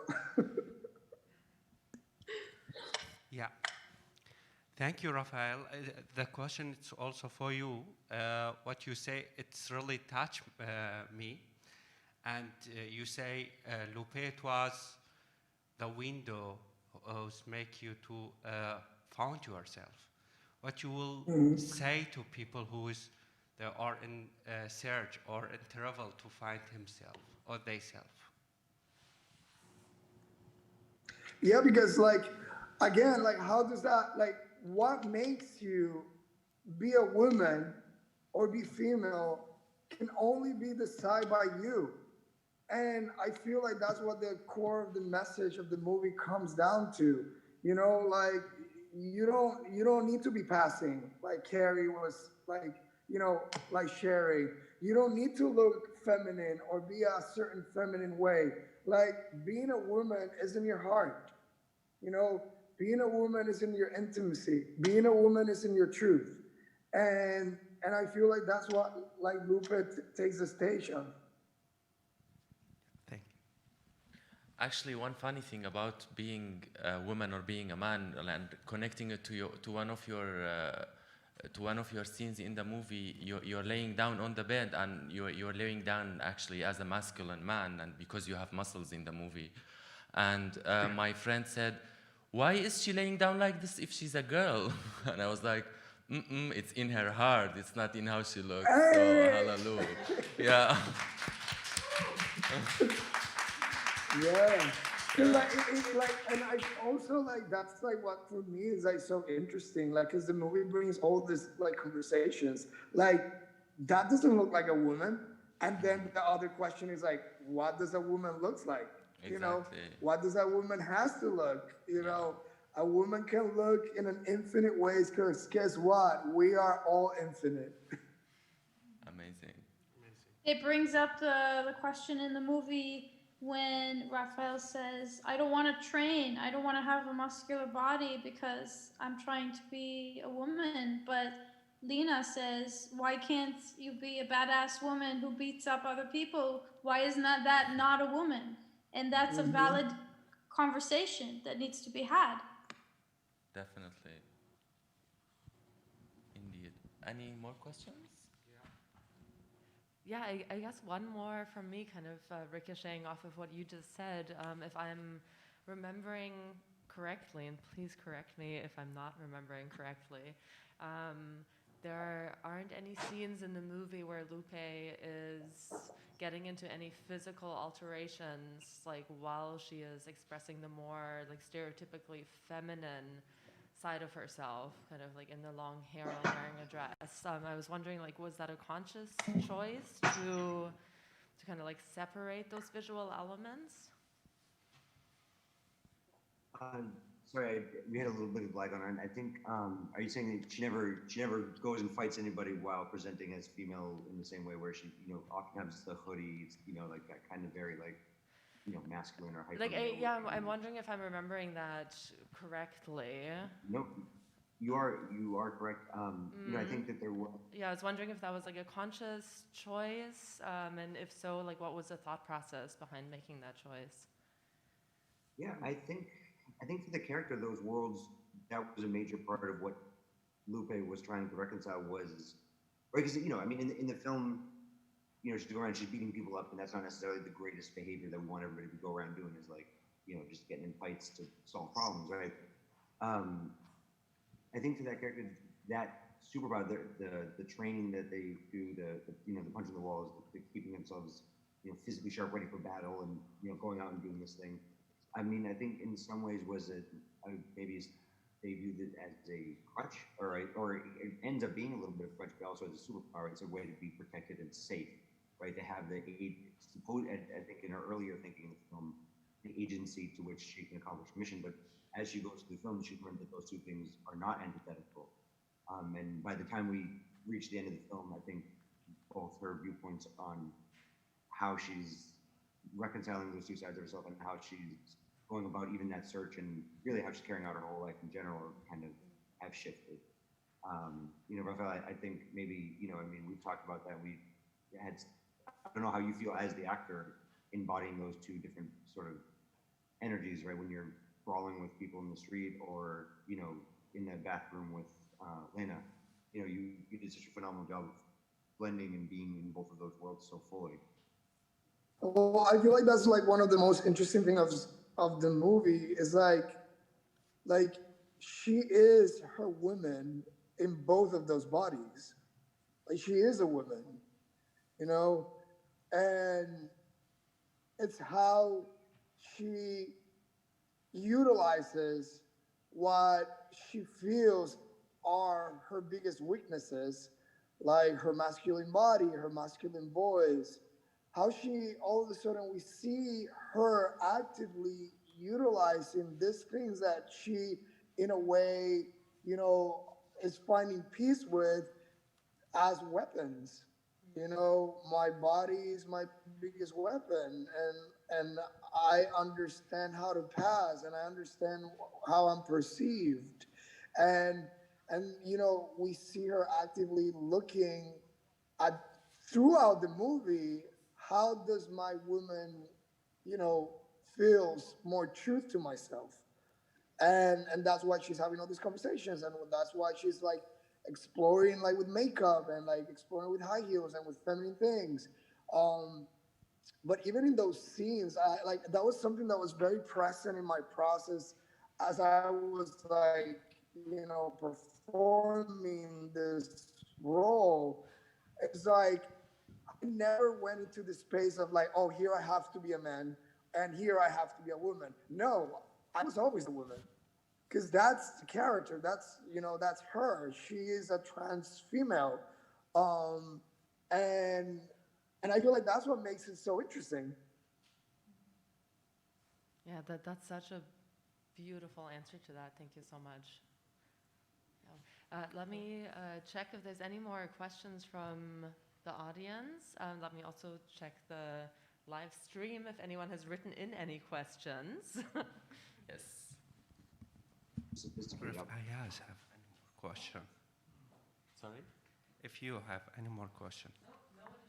No one has?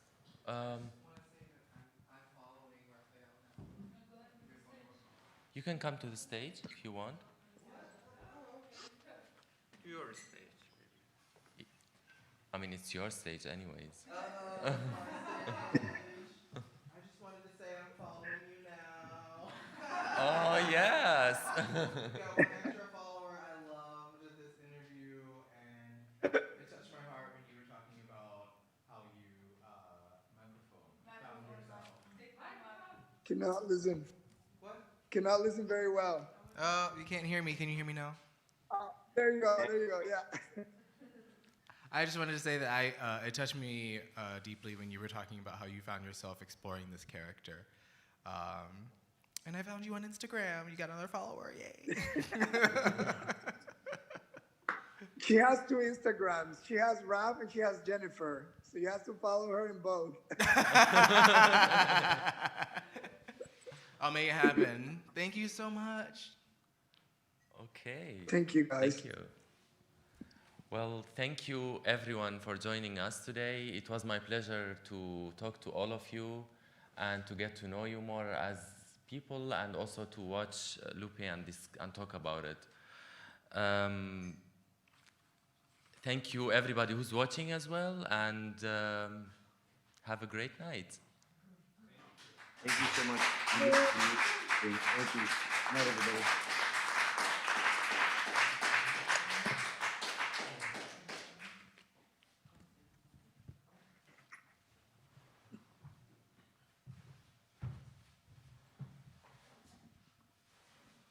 And thank you so much, Ayaz, for the touching, honestly, and powerful interview.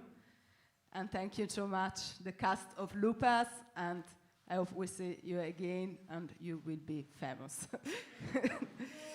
So, and now Alisa and Hassan on the stage with me.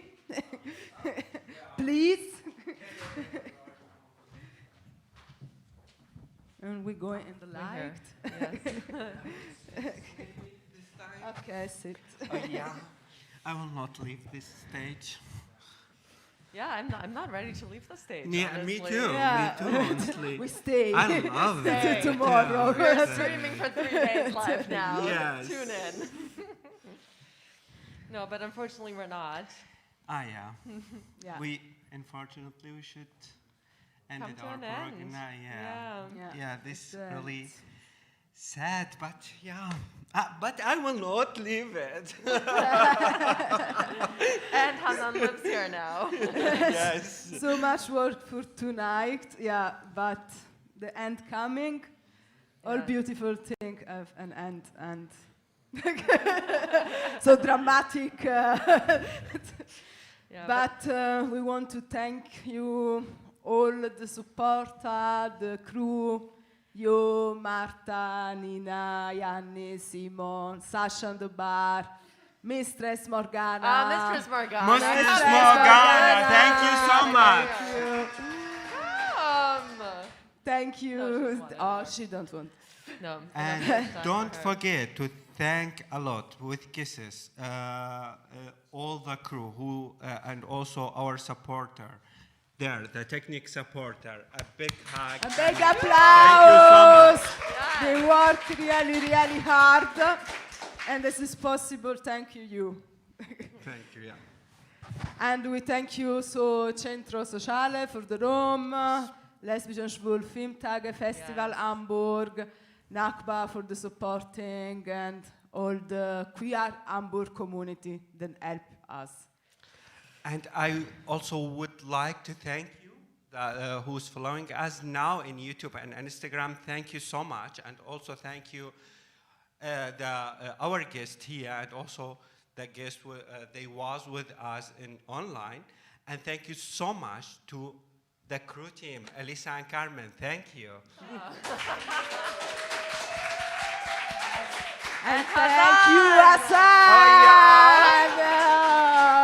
Yes, thank you. Thank you for people for cooking for us. Thank you, Foku. Thank you, everyone. Yes. And of course, thank you for the amazing interviewers that we had last night, Josie and Chietza, as well as Ragil and Sarnt, and tonight, Max and Ayaz. You really created such beautiful spaces on our digital stage. You managed to create such intimacy on the stage and really gave us such profound insights into the backstories of these movies. So thank you for investing that time and for creating that space. Thank you. Thank you. And of course, we forgot, of course, somebody. Thank you, Eleni, for the door.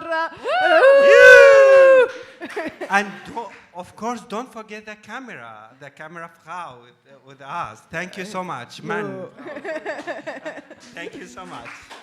Yeah, and the videos stay online on YouTube and to an Instagram live, and we hope many people watch us and doing the donation for the queer Nigerian community.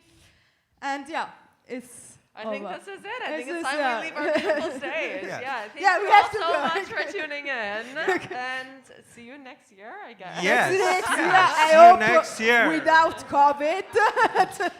Maybe not online, or maybe live and online. We don't know. But don't forget to check our website and Instagram account and YouTube, and also donate for a safe house in Nigeria to keep them working for LGBT rights in Nigeria. Thank you again. Okay. Bye.